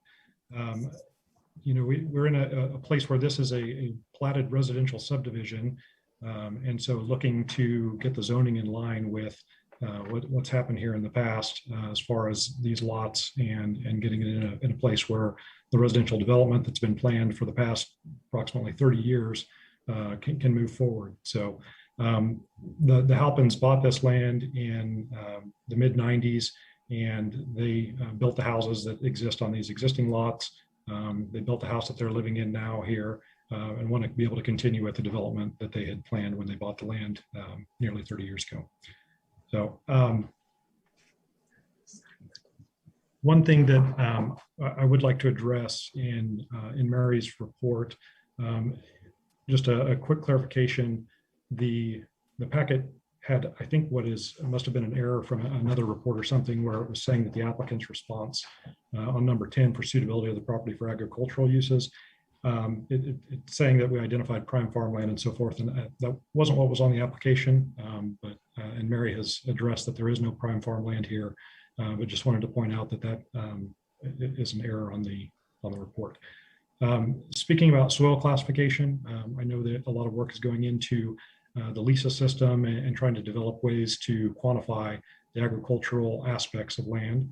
Looking at that, when you look at soil classification reports, I think what you'll find is that these are broad scale reports and not necessarily objective to this particular property. So for instance, looking at the area on the reports, the property, I believe, was classed as 7,600. It's the class with the rating highest as an area of production, but that's the area that contains the steep slopes in this area, and the topography doesn't support that. So, excuse me. So I think when you look at this, the land doesn't have the agricultural production value that the soil classification report may indicate, particularly when you take into consideration the amount of cedar trees that have developed on the property, and then again the topography. In order to turn it into more productive than what it currently is, would require significant amounts of nitrogen fertilizer, clearing of the land to remove the trees from the property to make it productive. So we think that this is a more suitable as residential development than it is for agricultural use. I think one other thing I'll point out here, when the notifications were sent out to the neighboring parcel owners, I think approximately 100 of the neighbors were notified. And as far as I know, and unless someone speaks up at the meeting now, none of them have responded to indicate any issues with this. So this is very much a neighborhood, the character of the neighborhood supports this type of development. It's in line with what's been going on here for the last 30 years and the development that is expected in this area. So with that, I want to ask you to vote for a recommendation for approval in line with professional staff recommendation. To the extent that any issues are raised in your discussion, I'd like an opportunity to respond. Thanks. Of course, Mr. McGinnis, thanks very much for your comments. As you anticipated, next step is, forgive me, David Carter, Chair. Next step is to ask for any public comment. I don't believe we have any other members of the public here except your client, but I'll ask Kyle to confirm if there are any. If there's many members of the public in the commission chambers. Kyle Kobe with Planning. There's nobody in the room to speak on this item. And so far, I don't see any digital hands going up. Very good. Thank you very much, David Carter, Chair. With that, I'll turn it over to the commission for any questions to the applicant or to staff.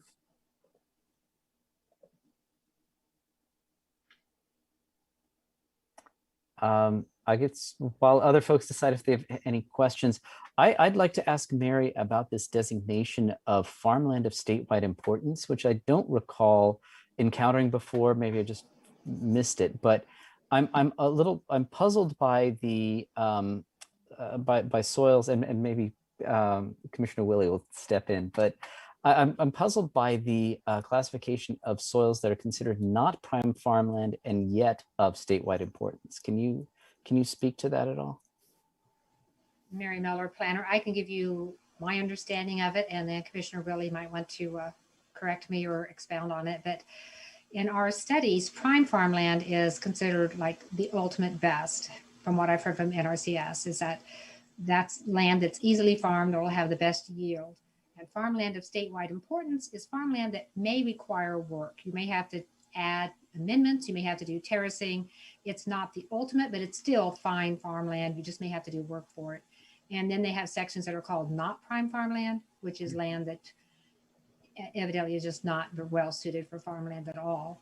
So in our LISA system we're developing, we're scoring prime farmland higher. We're still scoring state farmland fairly high, but lower, just to provide a differentiation in our draft system that we're working on.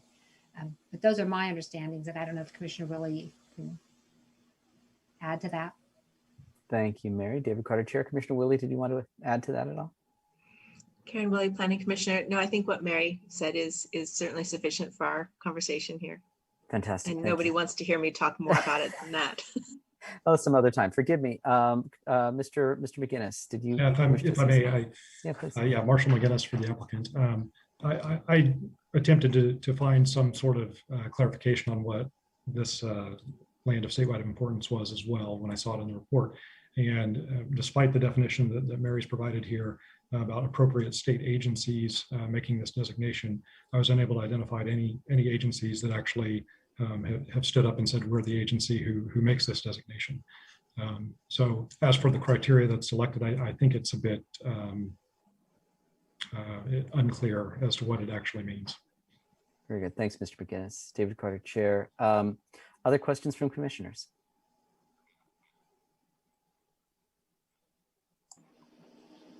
Commissioner Sinclair. Luke Sinclair, Planning Commissioner. Mary, can you help me, or I guess, can you clear up a little bit my confusion over whether or not the settlement agreement in '96 intentionally, as part of the settlement, kept this property from rezoning to A1, or if that itself was like some sort of omission or error that wasn't supposed to happen, or I guess was supposed to happen but didn't. Mary Miller, City County Planner. I considered that throughout the review of this. I didn't know if the County Commission omitted the rezoning process to make it easier for them to plat and move ahead and didn't put the rezoning process in it, or if they intentionally kept it out so that any future development would require us to look at the suitability of the property for rezoning. And since I didn't have any idea of their intent, when I read through the information, I wasn't aware of why they left out the rezoning. So I think we should just look at it as if we're just facing the rezoning, because I don't know what they intended. Thank you, Mary. David Carter, Chair. I see Mr. McGinnis has may have a response to Commissioner Sinclair's question. Thank you, Marshall McGinnis for the applicant. Yeah, so the Halpins have told me that it's their understanding that it was in order to expedite the process. And then I think you'll see in the minutes, you'll see that the preliminary plat and the final plat occurred at the same meeting again, and that was in order to expedite the process so that because the county commission would be turning over at the end of the year.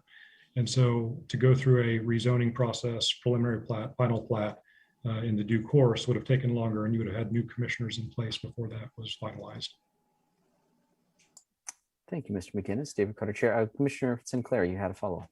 Luke Sinclair, Planning Commission. Not a follow-up, but just an observation. But if I'm understanding it right, the interesting thing is that though it may have made things work easier back then, had it actually been approved, we wouldn't be here today because it would have automatically been rezoned CP, right? As part of the county zoning regulation and regulations that happened last year.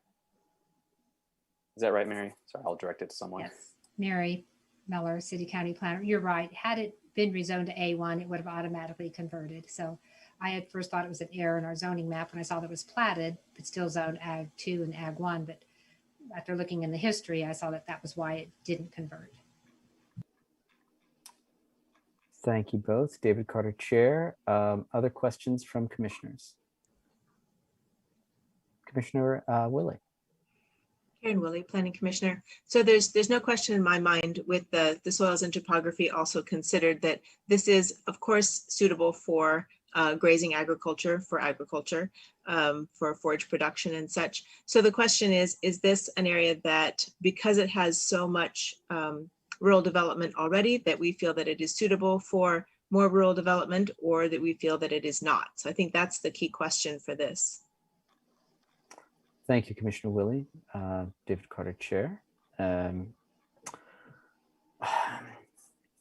guess from my point of view, another consideration is that this seems to be a plot of land that has been subject to half measures over the past like several decades.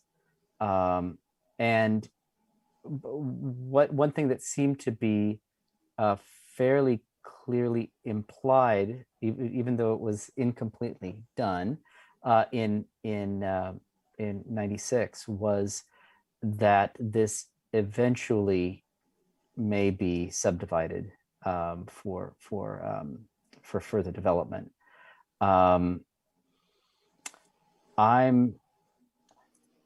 not in. It seems that with the history of half measures, it would be really nice to make a determination tonight that is definitive.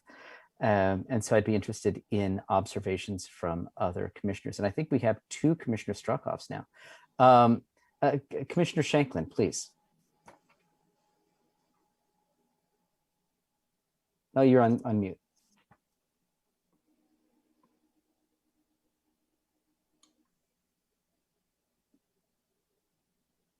We might have some problems with your phone audio. Okay, well, perhaps while you can, unless you can hold up signs like say anything, I might have to just ask you to work on that. And meanwhile, I'll call on Commissioner Ashworth. Sharon Ashworth, Planning Commission. Just to pitch Commissioner Willie's proposal about what's it really the consideration here to staff, to Mary, is that really the consideration, is what we think of the property now and its suitability for ag or subdivision, or does the history of the platting of this make that a bit more complicated? Mary Miller, City County Planner. I think the platting does add complications to it, but I agree that, you know, whether or not it's suitable for agricultural use is just one of the factors we look at. We also look at what is the land around it. And, you know, as far as protecting agricultural land, you'd like to protect contiguous agricultural land. This would be a pocket of agricultural land. Next to it is woodland, and everywhere else around it is residential. And so I think the fact that it's already platted is one factor to consider. It doesn't mean that it has to be rezoned. It's just one of the various factors. Thank you, Mary. Thank you, Commissioner Ashworth. Did you have a follow-up question, Commissioner Ashworth? No, but Okay. as Sharon Ashworth Planning Commission, but I'm hoping that Commissioner Shanklin has his audio working because I'd be curious. Commissioner Shanklin, yes? Shall we try again? Not quite. I'm going to ask Kyle, is there some way we can help Commissioner Shanklin's communication problems? Kyle Kobe with planning. I just saw the, there we go. There, okay, fantastic. Thank you. Commissioner Shanklin. I apologize. Rural broadband. Exactly. I just, to begin with, I've been looking through the materials and listening to Mary and the applicant's presentation on whether or not they have a vested right to subdivide to begin with. And that would obviate our discussion here. But I think they don't. And so any history notwithstanding, I think we should, as Commissioner Willie suggests, look at the loss of ag land, but also this is at the furthest reaches of the urban fringe, and I think that this is the wrong place for residential development in Douglas County. Someday it may be, but not now. We should be concentrating our efforts inside Lawrence when it comes to just additional piecemeal units like this. So I'm opposed to the loss of ag land, but I'm also opposed to the additional single occupancy vehicle trips that would be required with further development here. So thanks.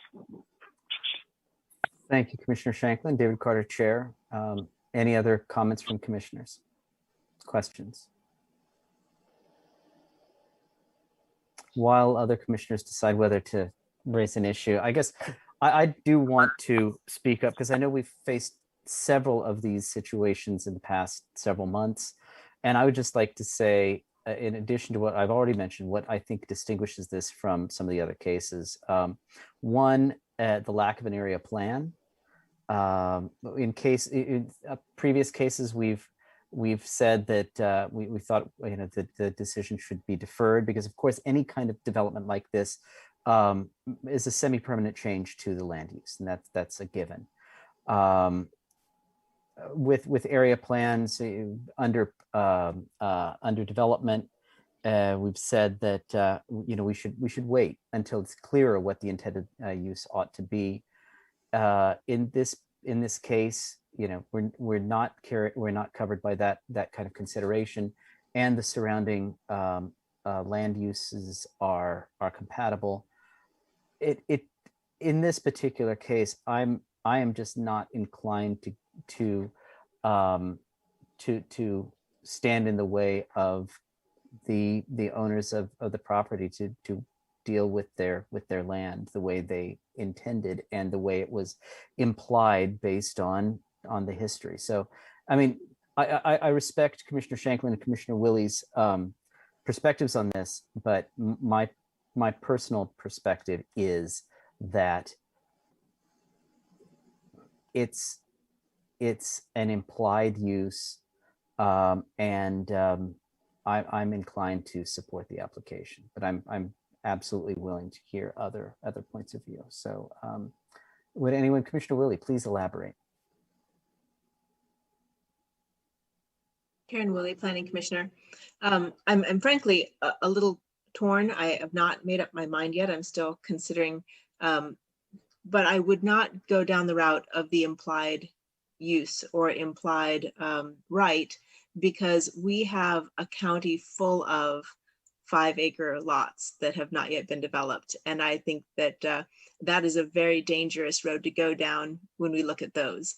I mean, even there are some just reflected in the, I guess I'm looking at the staff report that other people may not be, of lots that have not yet been developed, but are on the books. And if you look at the whole county map, there are tons of them. Some of those are developable and some of them are not, but certainly the intent of the landowner was that they could be. So I think we just need to look at this property for itself and for the surrounding area and decide if, do we consider this a pocket of a small ag area that could be sacrificed for houses? Or do we consider that this area has borne the brunt of enough single family large lot development? So I'm glad to hear from more commissioners as we go forward. Thank you, Commissioner Willie. And in that vein, would other commissioners care to speak up?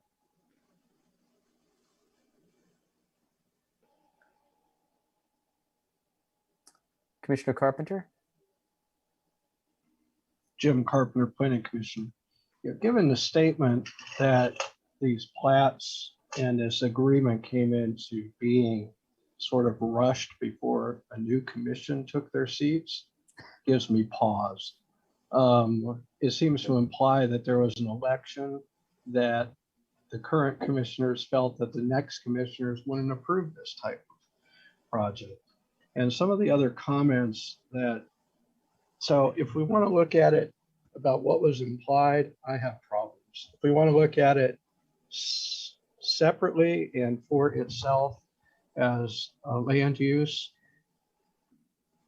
I'd like to hear a little bit more about all the land that's platted throughout the county under these old rules on larger lots and where we're going to go with that, because I think if we say yes, are we opening the door to all these old past plats coming up and saying, oh, now we want to do it because that's been our intent for 30 years, even though we didn't do it back then?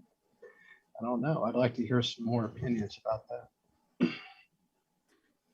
Fair enough. Thank you, Commissioner Carpenter. David Carter, Chair. Please, I'd like to hear some more perspectives as well. Commissioner Ashworth. Sharon Ashworth, Planning Commission. I too, following on Commissioner Carpenter's comments, am curious about if there's any distinction between these plats versus the ones that Commissioner Carpenter and Commissioner Willie brought up about the 5-acre lots scattered throughout the county. Is there some distinction about these that give them special consideration as opposed to the others? Thank you, Commissioner Ashworth. I should just ask, is that directed toward, who would you like to direct that toward? Yeah, to staff to address this question of the various old plats that exist through the county. Mary Miller, City County Planner. The 5-acre exemptions, they were not plats, they were just exemptions. They were simple surveys. And whenever anyone wants to develop on those, the first step is to go to the Zoning and Codes office and find out if it's a vested property. That is, did it meet the exemption requirements at the time? So some of those are not developable, some are. There's a certain date that road frontage actually became required. The amount of road frontage was wider. So some of these 5-acre parcels are not developable. And I don't have a map of those. It takes a lot of research for zoning and codes to go through and research the history of a property and decide, is it vested or not? And those are the 5-acre exemptions. Then we have the platted properties, and almost all the platted properties were zoned A1 and converted to the CP district. We have some properties that are zoned A1 that converted to CP that were platted with large lots. And these could be, we had actually some properties that were zoned A1 that converted to CP that was not yet platted. So there could be plats that wouldn't require rezoning. In this case, it's platted and it requires rezoning. So it's a bit unusual. And I can't really make a distinction except to say that all those platted lots you see that have the right zoning or anything that has a CP zoning can be divided through the subdivision if they have the right area and road frontage. And so they can go down to 3 acres, they have to obey, follow the rules. There's nothing stopping them. This one first has to do the rezoning, and then it could go through the subdivision regulations like the other plats. The 5-acre exemptions, they can't further subdivide unless they happen to be larger than 5 acres, because there were 10-acre and 20-acre parcels divided to that 5-acre exemption as well. They can only subdivide if they rezone, or if they're large enough, they can do a certificate of survey in the Ag 2 if they have 20 acres. Thank you, Mary. David Carter, Chair. Any follow-up questions? Commissioner Willie. Karen Willie, Planning Commissioner. One of the things we've been asking for is a chance to meet with county staff to talk through exactly this. And part of the reason that we changed the rural zoning regulations was so that we could generate a map that helped us to understand what our inventory is of 5-10 acre lots already, and how many of those that are on the books could be developed at this point. I've been increasingly uncomfortable to move forward with rezonings until we have that information. I think it might be scheduled for us, is that right? As part of our, what used to be our mid-month. Don't we have that conversation coming up at some point? Jeff Crick, Planning and Development Services Director. Sure, you are correct. It is coming up. We had to move it due to the need for 2 nights for Planning Commission, which may be also in our future depending upon how the schedules shake out. But we had to move that to accommodate the 2 nights of meetings this month. Thank you, Jeff. David Carter. Chair. Commissioner Willie, do you have any follow-up questions to that? I guess, Karen Willie, Planning Commissioner, not so much a follow-up question. My inclination would be, if we are close to having that information, that we would make better decisions having that than we could tonight. I know that puts a burden on the applicant, but this has been not the first time that we have mentioned that in a meeting. Actually, I think it's been mentioned every time we've had a rezoning request to cluster preservation in the last year. Thank you, Commissioner Willie. Pending any other questions from commissioners, I'd like to call on Mr. McGinnis, that clearly would like to respond to that. Thank you. Marshall McGinnis for the applicant. I guess the first thing I'd like to mention is the use of the agricultural use of the property has been the subject of much of the discussion among the commissioners. When we're looking at this property, there's a significant amount of rocky outcropping here as well that prevents, again, productive agricultural use. So while it may be possible to graze this land, I think that there's a significant question as to whether it's suitable for agricultural use where you're actually producing anything. Now, secondly, as far as deferring this item or taking time to wait for more information, I appreciate the need for that and the desire for that. However, I think we should be operating under the rules and subdivision regulations that are existing now, as opposed to putting a de facto moratorium in place on cluster preservation rezoning by continuously delaying the rezoning requests. So the land development in Douglas County is a time-consuming process. This process was started in January to first inquire about what it would take to rezone, what it was necessary to subdivide the lots. After going through and working with Mary and the planning staff and going through and getting on the calendar in March, then you have a 60-day delay before you get to your planning commission meeting. And then of course, it'll go to the Board of County Commissioners after that. So, and I think you all know this, that land development is not a fast process. That being said, to delay it further creates a burden on the landowners, just like Commissioner Willie has identified, but it's not something that should continue to go on and on. Well, so I guess I would ask you to not wait for some future regulation that may come into place that would change the current status of this. Thank you, Mr. McGinnis. Other commissioners, David Carter, Chair. Other commissioners wish to speak up on this. I'd really like Commissioner Sinclair, please. Luke Sinclair, Planning Commissioner. Question for Mary. Right now, as things stand, Mary, and this betray my ignorance, or maybe this is already in the report and I totally overlooked it, but how many residential lots can this be developed now? I mean, how many residences can be put on the properties that are subject to this rezoning request now if it's not rezoned to cluster preservation? Mary Miller, City County Planner. It could have 2 There's the one that's that's already there, and there can be one residence on the 20-acre parcel. Okay, thank you, Luke Sinclair, Planning Commissioner. That seems a little relevant to me because I know it probably isn't economically feasible, but it's also maybe something we ought to consider because that's not necessarily something we want to be allowing out there in the urban growth area. Granted, tier 3, and it's on the fringes, but you know, sort of an unintended effect. Seems like it could be that they just develop it with, you know, a huge lot, residential lot, and not even have that be really an agricultural production or grazing or whatever it's good for now. I just wonder if that's a consideration we ought to take into account as weighing in favor of allowing this to be rezoned cluster preservation in light of what's going on around that property. It's just my 2 cents at this point. Thank you, Commissioner Sinclair. David Carter, Chair. I think I'd like to speak. I'd like to hear from some commissioners who may not have spoken up already. Perhaps Commissioner Struckoff or Commissioner Payton would care to weigh in on what you've heard so far. Commissioner Struckoff, please.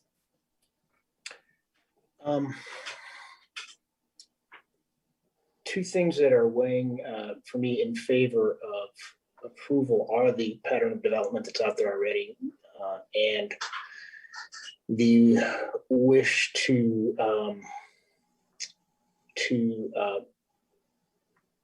not wait for a future for this property for future determination. Those are the two main things that have that made me that are weighing in support of this proposal for me. The size of the lots and the location, again, when I look at the surrounding lots and the area, the character of the area, I find it compatible. I still have concerns about what happens when these lots are annexed, and this is a problem we've had with other cluster preservation applications, as Commissioner Carpenter has stated already.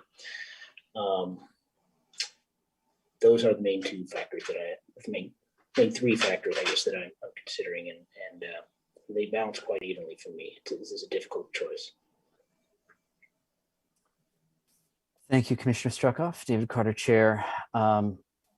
Yeah, I'd like to speak to that as well. If in case I wasn't clear enough in my previous comments, that looking at the map on, or the image on page 10 of the staff report, that would be page 79 of the packet.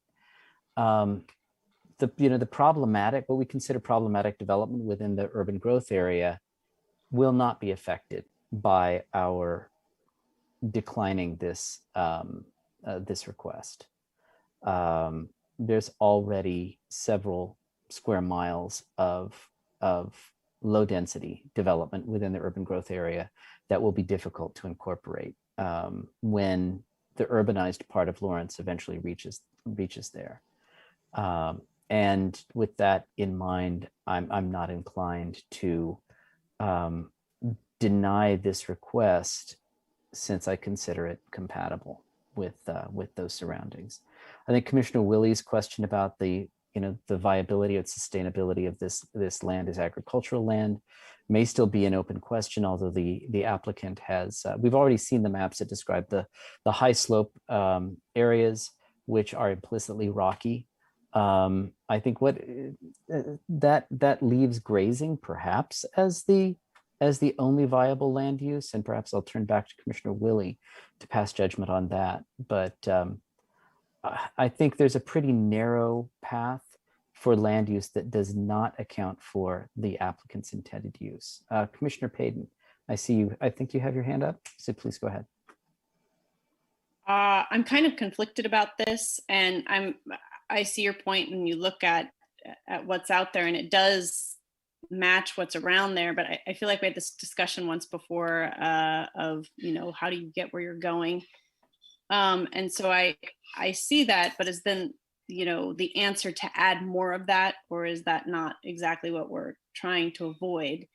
And it just seems like adding more of that it's not going to decrease our challenges and bringing it into the city later. So I'm not convinced yet that I want to vote for this. Thank you, Commissioner Payton. David Carter, Chair. I'd like to hear from some other commissioners. I think I see us at something of an impasse at this point. And I see Mr. McGinnis's hand raised, but I would like to give other commissioners a chance to speak before further comment from the applicant.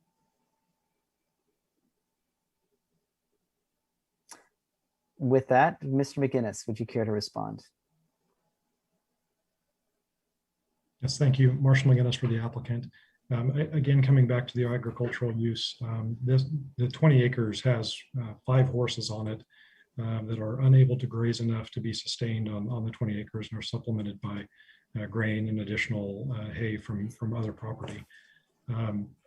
Then regarding integration of property into the city at some time in the future, I know the tier 3 area is beyond the current comprehensive plan where this sits.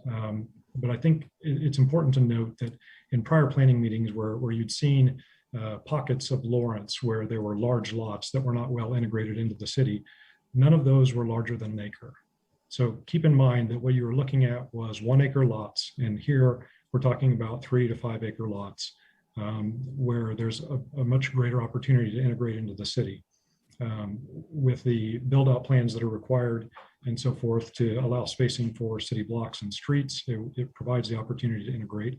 And when the land value is worth more than the house that's on it, or the property owner who has a house on it decides that they would like to put lots on it because it's more advantageous to them, the integration would still happen and the ability for it to integrate would happen. So there's not an example yet in Lawrence where large lots the size of 5 acres are not integrated into the city. The only lots in Lawrence that are residential lots in Lawrence that are larger than 5 acres are in north of 6th Street on Folks Road in the large lot development there. Thank you, Mr. McGinnis. David Carter, Chair.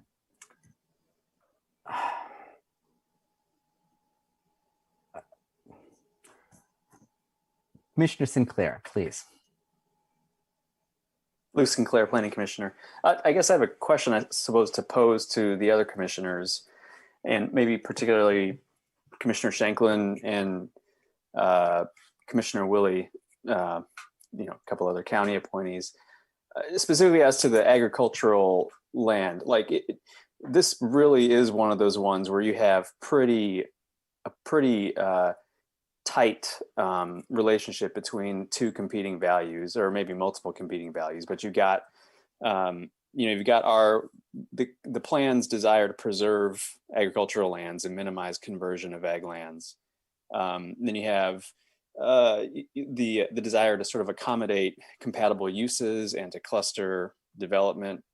I guess what I wonder is, when it's like this, you both are much more well-versed on agricultural issues than I am. And so I just wonder, is there a way to break impasses on these things when you're talking about land, as it seems this is, that is not, based on the report and based on our discussions and what Mr. McGinnis has said, it's not prime, it sounds like sort of minimal use in an agricultural sense. In letting those sorts of lands go, so to speak, because we are removing them from the inventory if we approve this, as opposed to if we were talking about some prime farmland or prime soils and things of that nature, where it, I think, would be, in my perspective, a much harder call. But on this one, based on sort of the quality of the agricultural land, can we look to that more, or do you guys and anybody else in the commission really think that this land, with the use that can be made of it, sort of demands the same protection that we would give to some of the other higher quality agricultural lands. Commissioner Willie, please. Karen Willie, Planning Commissioner. It's rare that this far into an item that I'm still on the fence, and truly I am. And it's because this is so far away from the city limits of Lawrence, and that I think by the time the city would expand into this place, I think houses built today could be knocked down and made room for new neighborhoods. I think it'll be that far into the future. We're quite a ways from town here. However, so my concern is not so much that, whereas it often is when it's closer to town. My concern is that we may not need additional lots of this size. However, I would say that this area does have extreme development pressure for these kinds of lots because of its proximity to the interchange to get on K10. This area we've lost a lot of ground in this area before we changed our zoning regulations. So much of what you see that was listed on that page 79, I think, has been lost pretty recently, and some of it not. So the neighborhood directly to the east has been here quite a long time. The neighborhoods immediately to the west and a little further to the west are newer. So, but the argument that because the cedars have been allowed to grow up, which is a neglect issue, that decreases its value as farmland, that encourages people then to neglect land if they want it to be developed. I don't like going down that road. Forgive me for saying that there is no way to sustainably graze horses, or hardly any way to sustainably graze horses. So that also is, a hard use on the land, but that doesn't take away from the fact that the land itself is and has been, the soil types we have, even with the slopes that we have for sustainable grazing, could be very, very adequate and better. So I'm not swayed by the argument that the land is just too poor for agriculture. I am somewhat swayed by the argument that this neighborhood character would not be harmed by 5-acre lots. So there I am, still on the fence, and I don't know if I've helped anyone. Thank you, Commissioner Willie. David Carter, Chair. Commissioner Shanklin. Greg Shanklin, Commissioner. I think there are two primary concerns here, and it may be a mistake to focus solely on the loss of agricultural land, except that in the cases of AG1, that is our opportunity to review whether or not there will be valuable ag land lost. And so I don't want to minimize the importance of that, but I think it's equally important to consider the value of additional rooftops at the urban fringe. I'm not sure that Lawrence should ever build out to this point. And I guess maybe that's to revert to what Commissioner Payton said, although I don't want to mischaracterize what you said. But I think the question is, when you have a mixture of ag land and large lot residential development, is the right answer to just put more large lot residential development there? Or is it to stop that and look to, closer to city center for development activity? And, if we want to be consistent with our values of trying to reduce single occupancy vehicle traffic, I think the answer is we shouldn't be allowing further development in this area, particularly in Tier 3. So that's, for what that's worth. Thank you, Commissioner Shanklin. David Carter, Chair. I'd like to turn over to Jeff and because where we are, regardless of what the outcome of tonight's vote is, it's not going to be unanimous. And that's fine. I mean, our job is to turn this over to the county commission for further deliberation. And so I would like to ask Jeff just for a clarification on the two scenarios, whether a motion to accept or a motion to deny goes forward, and what the next steps are by the county commission. Certainly, Jeff Crick, Planning and Development Services Director. Either a vote for or a vote against this is it's key to remember is that the Planning Commission is a recommending body at that point. So the ultimate authority lies with the Board of County Commissioners in that item there. Just depending on the vote, the vote would maybe change some things related to protesting or some of the other items related to that. Actually, now I say I think I may have that wrong. My apologies. I have to do a little bit of looking on that to have my details right. But effectively is it would go before the Board of County Commissioners as the final vote on the item there. Again, Planning Commission just makes that recommendation there. And if you give me a minute, I'll double check that vote to see how it changes that protesting requirement, because off the top of my head, I realized I said that and then realized I was thinking of the wrong section. So I need to double check that real quick. So. Okay, thank you. While Jeff looks that up, I guess I'm seeing this ultimately. I'm very sensitive to the points of view that Commissioner Shanklin, Commissioner Willie have raised. My point of view on this right now is that we, as an advisory body, are giving our recommendations to our elected policymakers. And ultimately, the plan is the plan. We know what we want to preserve. We want to preserve agricultural land.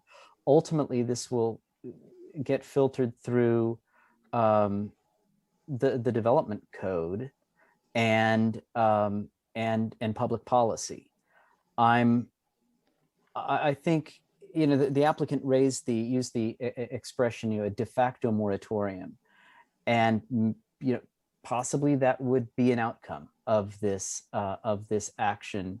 I don't know about tonight, but as we continue to uniformly recommend against any conversion of agricultural to cluster preservation use, I see it puts our policymakers in the position of making that decision. I think I've made my personal views pretty clear this evening, but I think I would like to go ahead and see if we could, and maybe just hear from each of the commissioners again. But I think I'm increasingly doubtful that we're going to reach a unanimous agreement. But I'd like to see what we can do about reaching some kind of resolution to this. And again, I see Mr. McGinnis's hand up, but I would like to hear from the commissioners about their positions on where we stand right now. Mr. Chair, if I may, Jeff Crick, Planning and Development Services Director. I should have went with my first instinct that I had it right, and I should have went with that. I just didn't. So a 2/3 majority vote of the Board of County Commissioners is required to overturn the Planning Commission's recommendation. So either a vote for or a vote against, depending on what the outcome of the Planning Commission is, would require a 2/3 vote of the Board of County Commissioners to overturn it. So your vote does have that weight of kind of changing that dynamic of what that is. So, okay. And my apologies. In other words, a majority vote of the county commission. Effectively, yes. If my math skills are up to speed, I believe that to be 2-1 on that one. So. Okay, thank you. So I'd like to hear from Commissioner Carpenter, if I could, since we haven't heard from him on this issue yet. I know, sorry to put you in a tough position, but I mean, really, I think the positions have been well laid out, and I think it's our job to try to find a way forward. So, Commissioner Carpenter, could you share your point of view? Jim Carpenter, Planning Commissioner. I don't have a problem with a divided vote at all. We're in a situation that seems to be a result of a political decision, and it seems appropriate to throw it back in the hands of the politicians. We are an advisory board, and if we, depending on how we vote, it's either going to take 2 or 3 of the commissioners to either accept what we say or overturn what we say. And I think we have valid arguments on both sides. This is one of those intersections of competing values that are coming up more and more. We've not been afraid to say no to changes to area plans. as Chair Carter, you pointed out first in this discussion.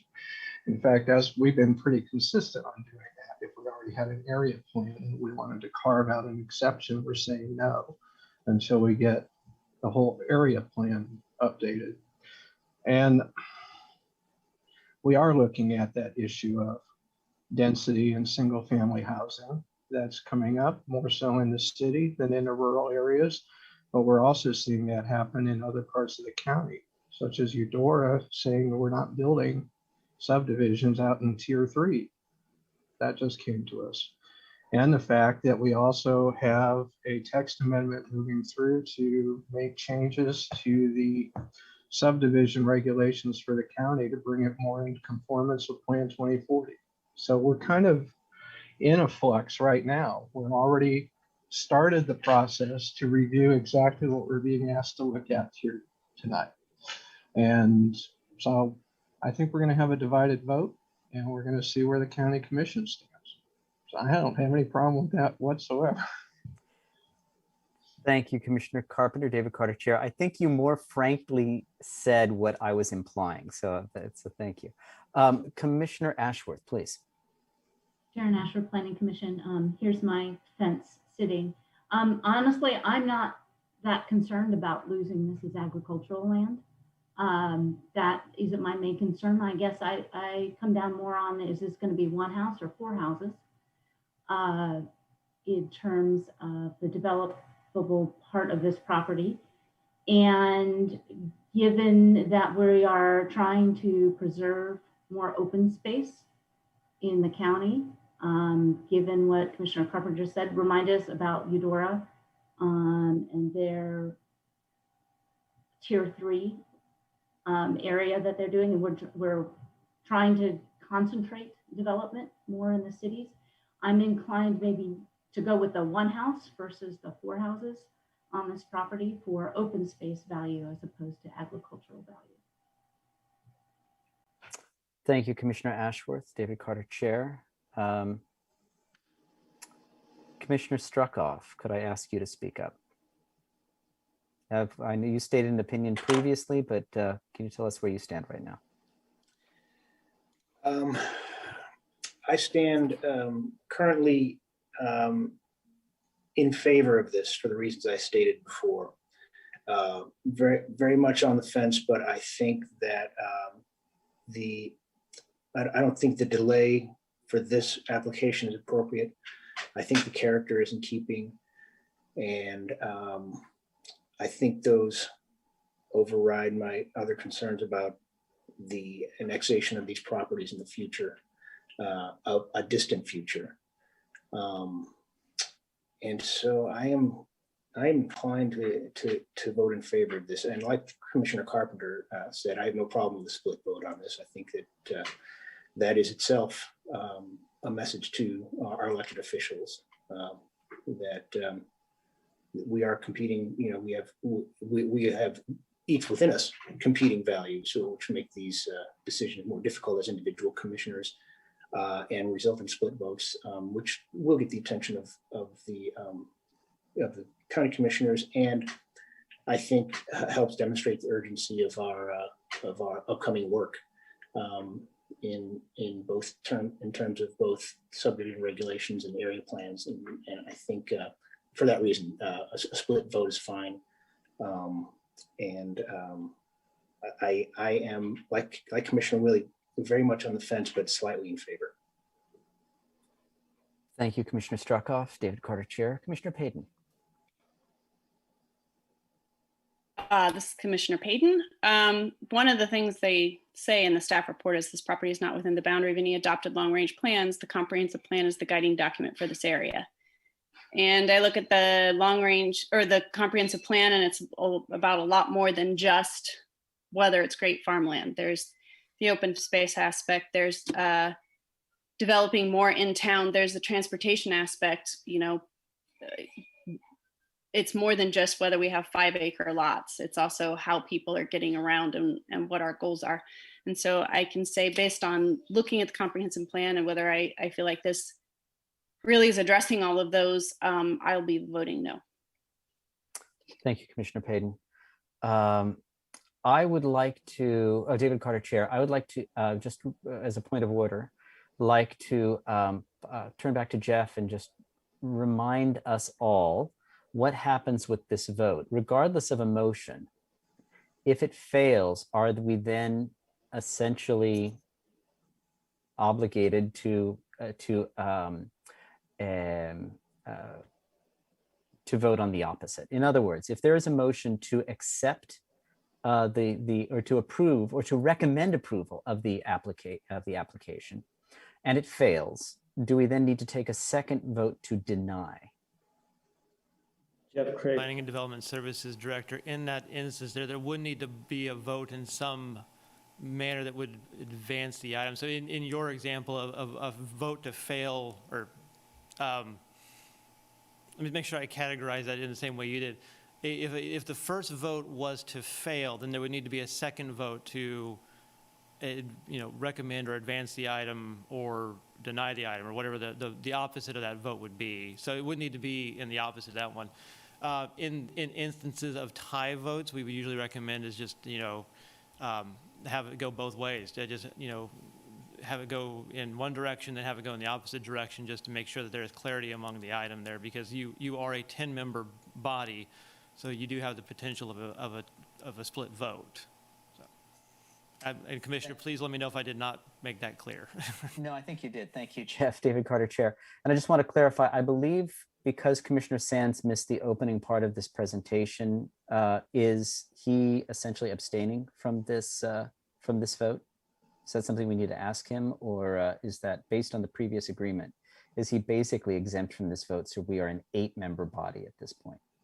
Jeff Craig. Development Services Director, given Commissioner Sands' absence from the deliberations and points of it there, it would be a 8-member vote that would occur given our current makeup this evening. Okay, thank you. All that said, I think I'm at the point of accepting a motion one way or the other, and going ahead to a vote.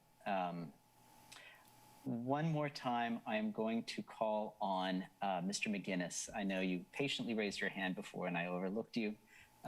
Please feel free to speak up. Thank you. The landowner wanted to make a comment before, so I'll turn it over to her. Hi, my name's Erin Callahan Halpin, and I appreciate everyone's time, everything that Mary has done, all of you have done, and Marshall has done. My apprehension is that I feel that this, there's been a lack of representation of the history of our ownership of this land and the interaction with Douglas County planning and commissioning departments. I'll try to be as brief as I can, but it's quite convoluted. It's not really that convoluted, but we bought the land, and at the time we bought the land, we spoke with the county, and we've built throughout the county, and we've always just asked all the codes and regulations, what do we need to do? We've double and triple checked to make sure that we're always working hand in hand and never giving anybody a hard time. We want to make sure we're absolutely supporting our county and that we're building exactly what needs to be built. So we bought this land, and at the time we bought it, all we had to do was put a road in, and we bought 35 acres that at that time we were told you can put in 5-acre lots throughout that 35 acres, and you don't have to have a public right-of-way road. And so we invested in this land prior to purchasing it. We made absolutely sure with Douglas County planning and county commissioners that we knew what we were getting into. So we started building, and being people who've grown up from farmland, northeastern Iowa, the black gold of farmland, I don't want to develop any more than I have to. But they told us this is all we could do with this land. That was what it was quoted for at the time, 5-acre lots. We could not go under 5 acre. and we could not go over it.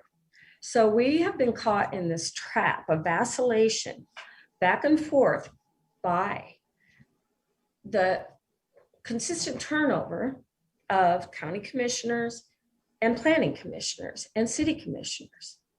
So at the time we bought it, we were like, okay, we're set. We get to put in 5-acre lots throughout this 35-acre tract, that's 7 lots.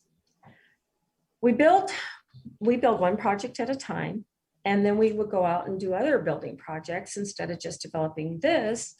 We didn't really, like I said, it's country, we want to preserve it. We don't want to cut it down into 2-acre lots, blah, blah, blah.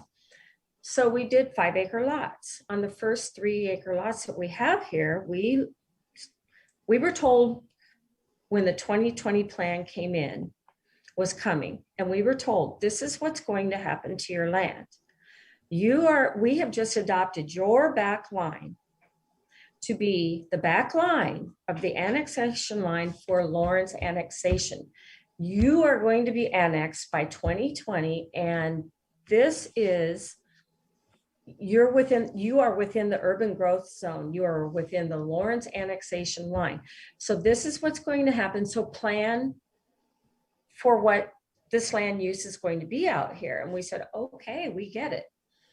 So then we built 2 houses. The county commissioners came out and wanted us to divert our road to the west and up our west line instead of straight down our east line as we wanted it to be. And we said, I'm sorry, that really doesn't comply with our plans, and it really is more expensive and it doesn't make sense. So then they turned around and said, okay, now we won't have the private roads anymore. And so that's what led us into the settlement agreement that Dan Watkins represented us with, and 3 other properties. And that was that, yeah, they can have their private road. And we came back and said, you know what?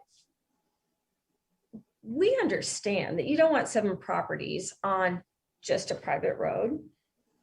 And we're fine, we get that. And we don't need a county commission or a planning department or anything else to tell us that you can only have so many houses on a private road.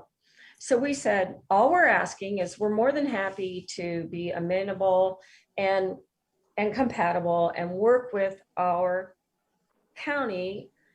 So we said, you know what, all we ask is that instead of letting us have 7 properties on a private road, just let us have develop 4 homes on a private road. The second we decide to develop a 5th home, we will upgrade to a county road. County road at the time was gravel, width, and we said, okay, that's all we're asking. And they agreed to it. So then right after that, everything changed.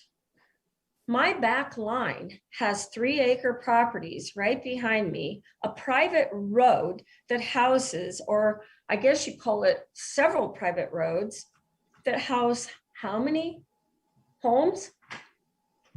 25 and it's still not completely built out.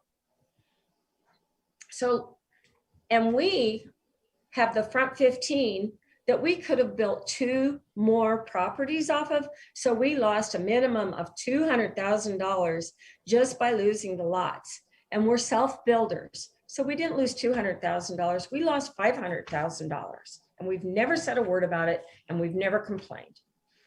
Then how do you think it felt when 3-acre lots went all the way up and down our whole west side? And it's a private road. And they've gone up all around us within the last year. This whole county is covered. And the only reason we think that this is ridiculous is because we were told you are going to be a property that will be annexed and developed.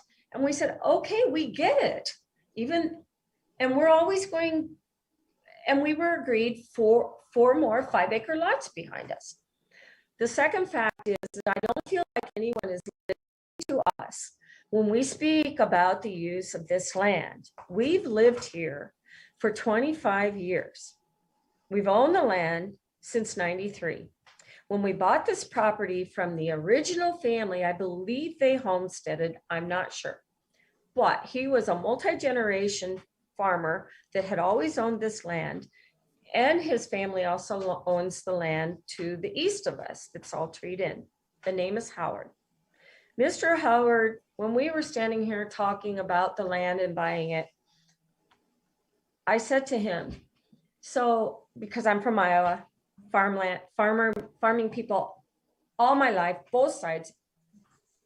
My father and his generation are the first people off the farm. My mother's the first person off the farm. I said, so have you ever grown crops out here?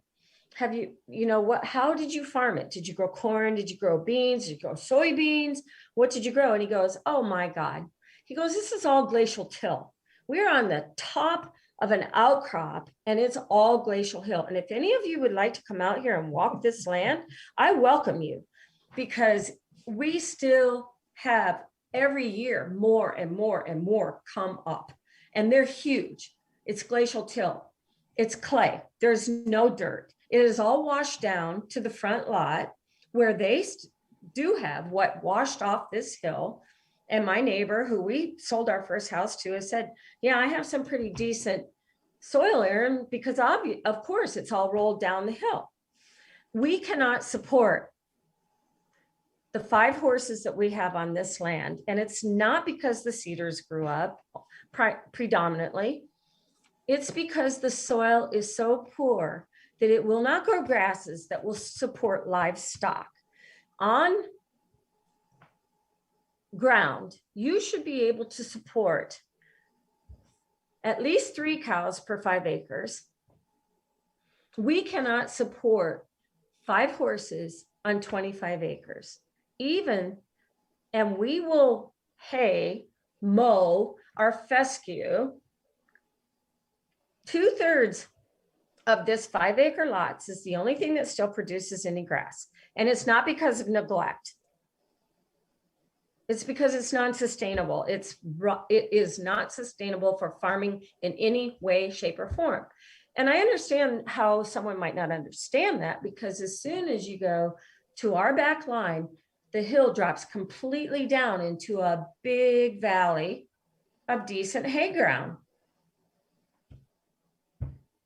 But not here. We're at the top of a rocky outcrop. It's not from neglect. You can only pour so much ammonia and so much nitrogen and so much phosphorus onto a ground, and you still can't produce even fescue that doesn't on its own support livestock or horses. We have to augment our 5 horses with 25 acres. The farmer who lived here for multi-generations said we gave up. We could not farm this land. We could barely raise a few cows on it. So I just want to ask everyone to please think about that and hear us, because we've lived here for 25 years. We know what we've had to do to try to support a couple of horses. And we are surrounded. 25 houses just went in next to us. They're on our back line. There's houses going into this day within a 1/4 mile. We are surrounded by 3-acre lots. This whole area is saturated. And we were only doing what we were told to do to protect our investment. And if this investment is taken away from us, we are going to be severely damaged with loss. And the whole point is that we've worked with the county and the city for 30 years, honoring everything they've asked us to do, but all they do is go back and forth, back and forth. We can't keep up with all of you every 3 years deciding we're going to do this, now we're not going to do that, now we're going to do this, now we're not going to do that. Now we don't have any housing in Douglas County, and you're trying to say this is agricultural land. It isn't. If it were, I'd be the last person to want to turn it over. And all we're asking is to not lose what we've been working and honoring. We've honored Douglas County, Lawrence for 30 years. And all we're asking is for you guys to really listen and know what you're making decisions about. Nobody's come out to our land to look at it. You went all around and around and around and spoke to all the commissioners 5 times over, and Marshall has spoken 3 times. We know what we're talking about. So we're just trying to maintain multiple times of working with the county and working with Lawrence, and not continue to be pushed and regressed into less. We are already, with what's going on right now, we are being pushed right back to the same point we were pushed into when the county commissioners came in and told us, reroute your road. And we said no. And that's when they said, okay, now you can't have your private road anymore. So forgive me, Ms. Halpin, I really appreciate your point of view. I think some time ago when we began discussing this, I was asking about the history of this land and assumed that it was, in fact, the way I put it was a series of half measures. And I think you very explicitly described kind of the history that led to each of those. I think it is, forgive me, I should speak up, David Carter, Chair. The 3-acre lots that you're describing are part of the issue that the new plan is trying to I understand that. address. So you've been caught, I think from the point of view that I've been expressing, you've been caught in kind of an irony of history that is to your disadvantage right now. And I we really were appreciate under the understanding, I'm sorry to cut you off. I just need to maintain my thought. We were under the understanding, this is our 3rd round at least. We were under the understanding that when we set it aside as a subdivision, and I was very specific then too, do we need to plat it right now? And the county advised that no, you do not, because the standards are already there. There's no need to plat it until you're ready to develop. So we have once again done our best to trust and believe in the city and the county. And back then it was just the county. I don't recall having the city having this much domain over the county. And so now we are right back at square one when we hired Dan Watkins to set us up as a subdivision. And we're right back to this big road issue. And we're right back to and back then it wasn't an agricultural issue. It was, yeah, you're in the Douglas County development area and you can do 5-acre lots. Okay. And now it's regressed in a negative fashion. How many municipalities and communities do you find that regress from, okay, you can build rural estates to now, no, you can't. Now you have to hold a rocky hill that won't grow anything and won't support anything and claim it's prime farmland when there's not any established criteria by any institution or entity that you guys are trying to define this stuff by. And I'm sorry, but we've sat here for 30 years with the understanding that you can have 5-acre lots only. Then everybody around us did 3. We lost money, a lot of investment, because the county commissioners, the whoever said, oh, yeah, now you can do 3s. And now you can, and now right behind me, I had to pay an attorney to get my private road approved when it was already under grandfather clause. When we built it, we did not have to compromise. We were grandfathered in. We could have put a private road into all 7 lots.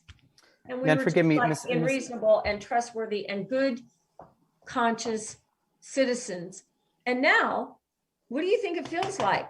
There's 20 houses out my back window, and there's a private road that a person aborted and abandoned all those people on. So we went from, oh, you can have 4 houses after hiring an attorney, to now you can have 3 acres and a private road with 25 houses on it. And they're all over and around us within the last year. Now we've set this land aside as a subdivision 25 years ago in good faith. And Douglas County looked us square in the eye and said, yeah, we're good, we're square. You don't have to do anything else. It wasn't our half measures. It was the county's half measures. Sure. And Ms. We Halpin, did forgive me everything for that they cutting advised you us off. to do. Forgive me. I need to cut you off now and just ask you to understand. I know you've been perhaps a victim of very bad timing over the past at least 25 years. I'm just going to have to ask you to recognize that we are all here out of good faith as well. We are all responding to your particular application. And just a reminder that we are an advisory body, that our recommendation goes forward to the county commission, which will make this decision. And I certainly hope that the county commissioners listen to the recording of this part of the meeting, which I think they're inclined to, because as I stated earlier, the fact that this will probably not be a unanimous vote means that they're going to want to know what's going on and what are the points of view that informed the votes on the part of each of the planning commissioners.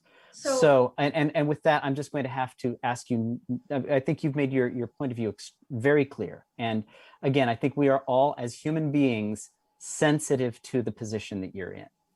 So may I ask one more question, please? I will exercise the discretion to let you ask one more question, but then I just need to ask you to let us do the job that we're here for. Thank you. I absolutely agree.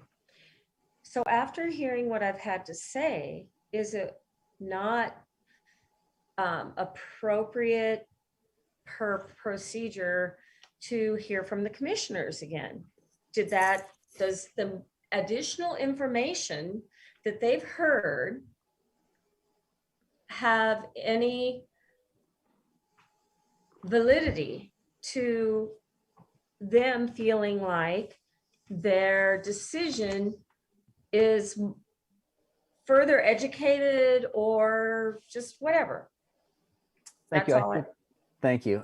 David Carter, Chair. I think you basically asked the question that I was inclined to pose to the commission.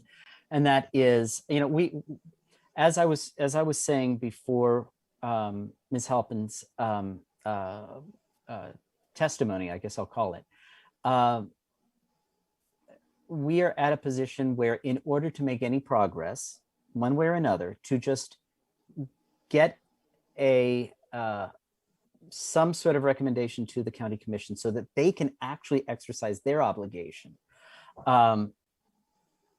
someone needs to make a motion. Now, since Ms. Halpin spoke, it's possible that someone has a different position than they might have had otherwise. And I'll just give any commissioners the opportunity to speak up and respond to Ms. Halpin's observations. Does anyone care to say anything in response to Ms. Halpin's comments?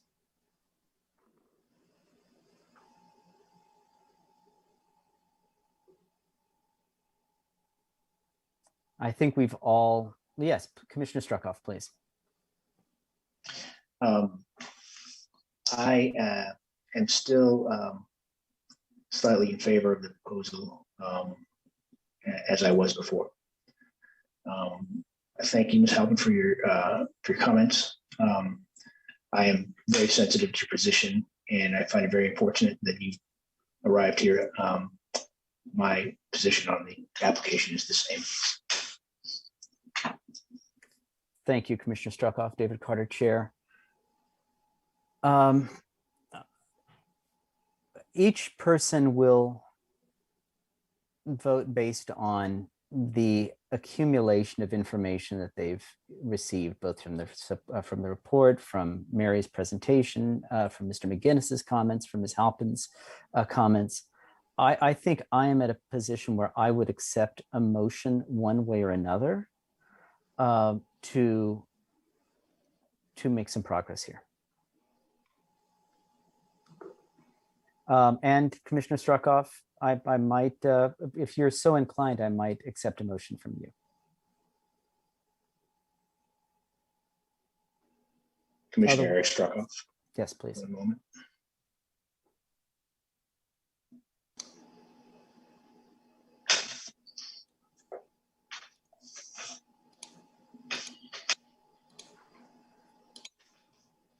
I move that we approve the request to rezone 25 acres from Ag 1 to CP based on findings of fact in the staff report, and forward this request at 8981 East 1549 to the Board of County Commissioners with a recommendation for approval. Thank you, Commissioner Struckoff. David Carter, Chair. Do I have a second?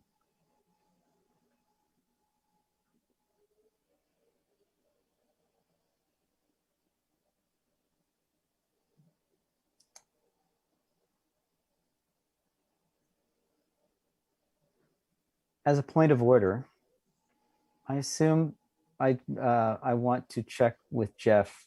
I've never been in a position where someone else did not second a motion, but I would be inclined to second this as long as I'm permitted to as chair. I believe I am, correct?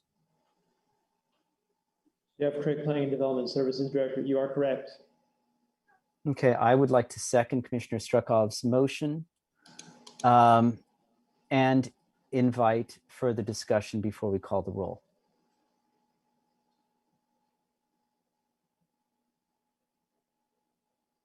If there is no further discussion, Jeff, could I ask you to read the roll, please? Certainly. Jeff Crick, Planning and Development Services Director. Commissioner Ashworth? No. Commissioner Carpenter? No. Commissioner Carter? Yes. Commissioner Payton? No. Commissioner Shanklin?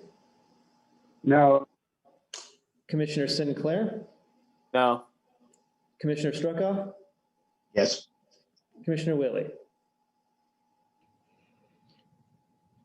I guess no. Motion fails 6-2. Thank you. Jeff, David Carter, Chair. With that, I would invite a motion to decline.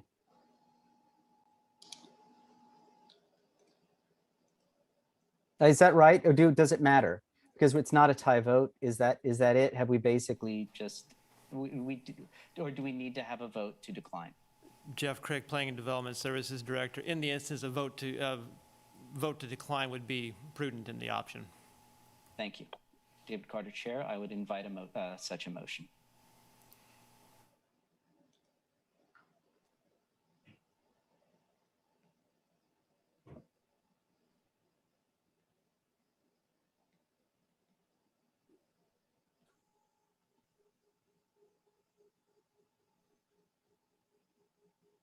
Commissioner Shanklin, please. Greg. I'm sorry, your audio's failed again. I think I know what the motion is, but I can't hear you. Would someone? Oh, go ahead now. Try again. Greg Shanklin, Commissioner. My apologies again. I move that we deny the request to rezone the 21-00097, approximately 25 acres from AG1 and AG2 to CP cluster, located at 981 East 1549 Road. Thank you, Commissioner Shanklin. Do I have a second? Commissioner Sinclair. Any further discussion, or shall we go to a vote?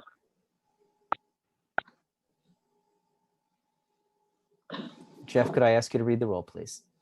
Jeff Craig, Planning and Development Services. Commissioner Ashworth? Yes, excuse me, I'm choking on my tea. Commissioner Carpenter? Yes. Commissioner Carter? No. Commissioner Payton, Yes. Commissioner Shanklin, Yes. Commissioner Sinclair, Yes.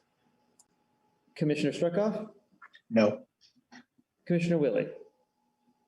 Yes. Give me 1 second. Motion passes 6-2. All right, thank you for that, David Carter, Chair. Not much there. I'm not sure if there's anything to say as a result of that. I think it's all been said. So thanks to the applicants for your time. And I believe that takes us to the end of our regular agenda. And a recess until Wednesday, May 26th, when we'll take up a new full slate, an even longer slate of items. So before I call a recess, I just want to ask if there is any non-agenda business that we need to address tonight. Commissioner Sands. Just in case I don't have time to make this mention tomorrow, I do have another work phone call at that will overlay with this one that I have to go to. I think maybe in the entire time I've been on this planning commission, it's only happened one other time, and now it just so happens to occur twice in the same week. So I apologize, but I'll have to repeat this action on Wednesday. Thank you, Commissioner Sands. David Carter, Chair. I just want to make sure, though, regardless of what happens, you will be attending your last Planning Commission meeting, correct? Yes, I'll be on, Chair, and I'll be able to sign in. I don't think I'll be able to participate in at least the first and maybe the second. It depends on how quick everything moves through. Okay. Well, thank you for calling that to our attention. Commissioner Payton, did you want to say something? I suppose, I guess it kind of falls under committee reports, but this one has been so long that I almost forgot it existed. The Downtown Master Plan Steering Committee final meeting, which I think was supposed to be maybe at least a year ago. The final meeting is now happening. The process ended up being much longer than it was initially supposed to be. I assume part of that was COVID. So tomorrow from May 27th, or tomorrow from 4 to 6 is the final meeting of that. So that's pretty exciting, I suppose. But I can update on that, I guess, on Wednesday if you'd like. So. Very good. Thank you, Commissioner Payton. David Carter, Chair. Look forward to your report on Wednesday. Although I'm not sure who's going to be asking for it. I forget what the current agenda is going to look like. In any event, want to thank all the commissioners for the time they've invested tonight, and look forward to our meeting on Wednesday. So with that, I will call a recess and look forward to talking to you then. Thank you.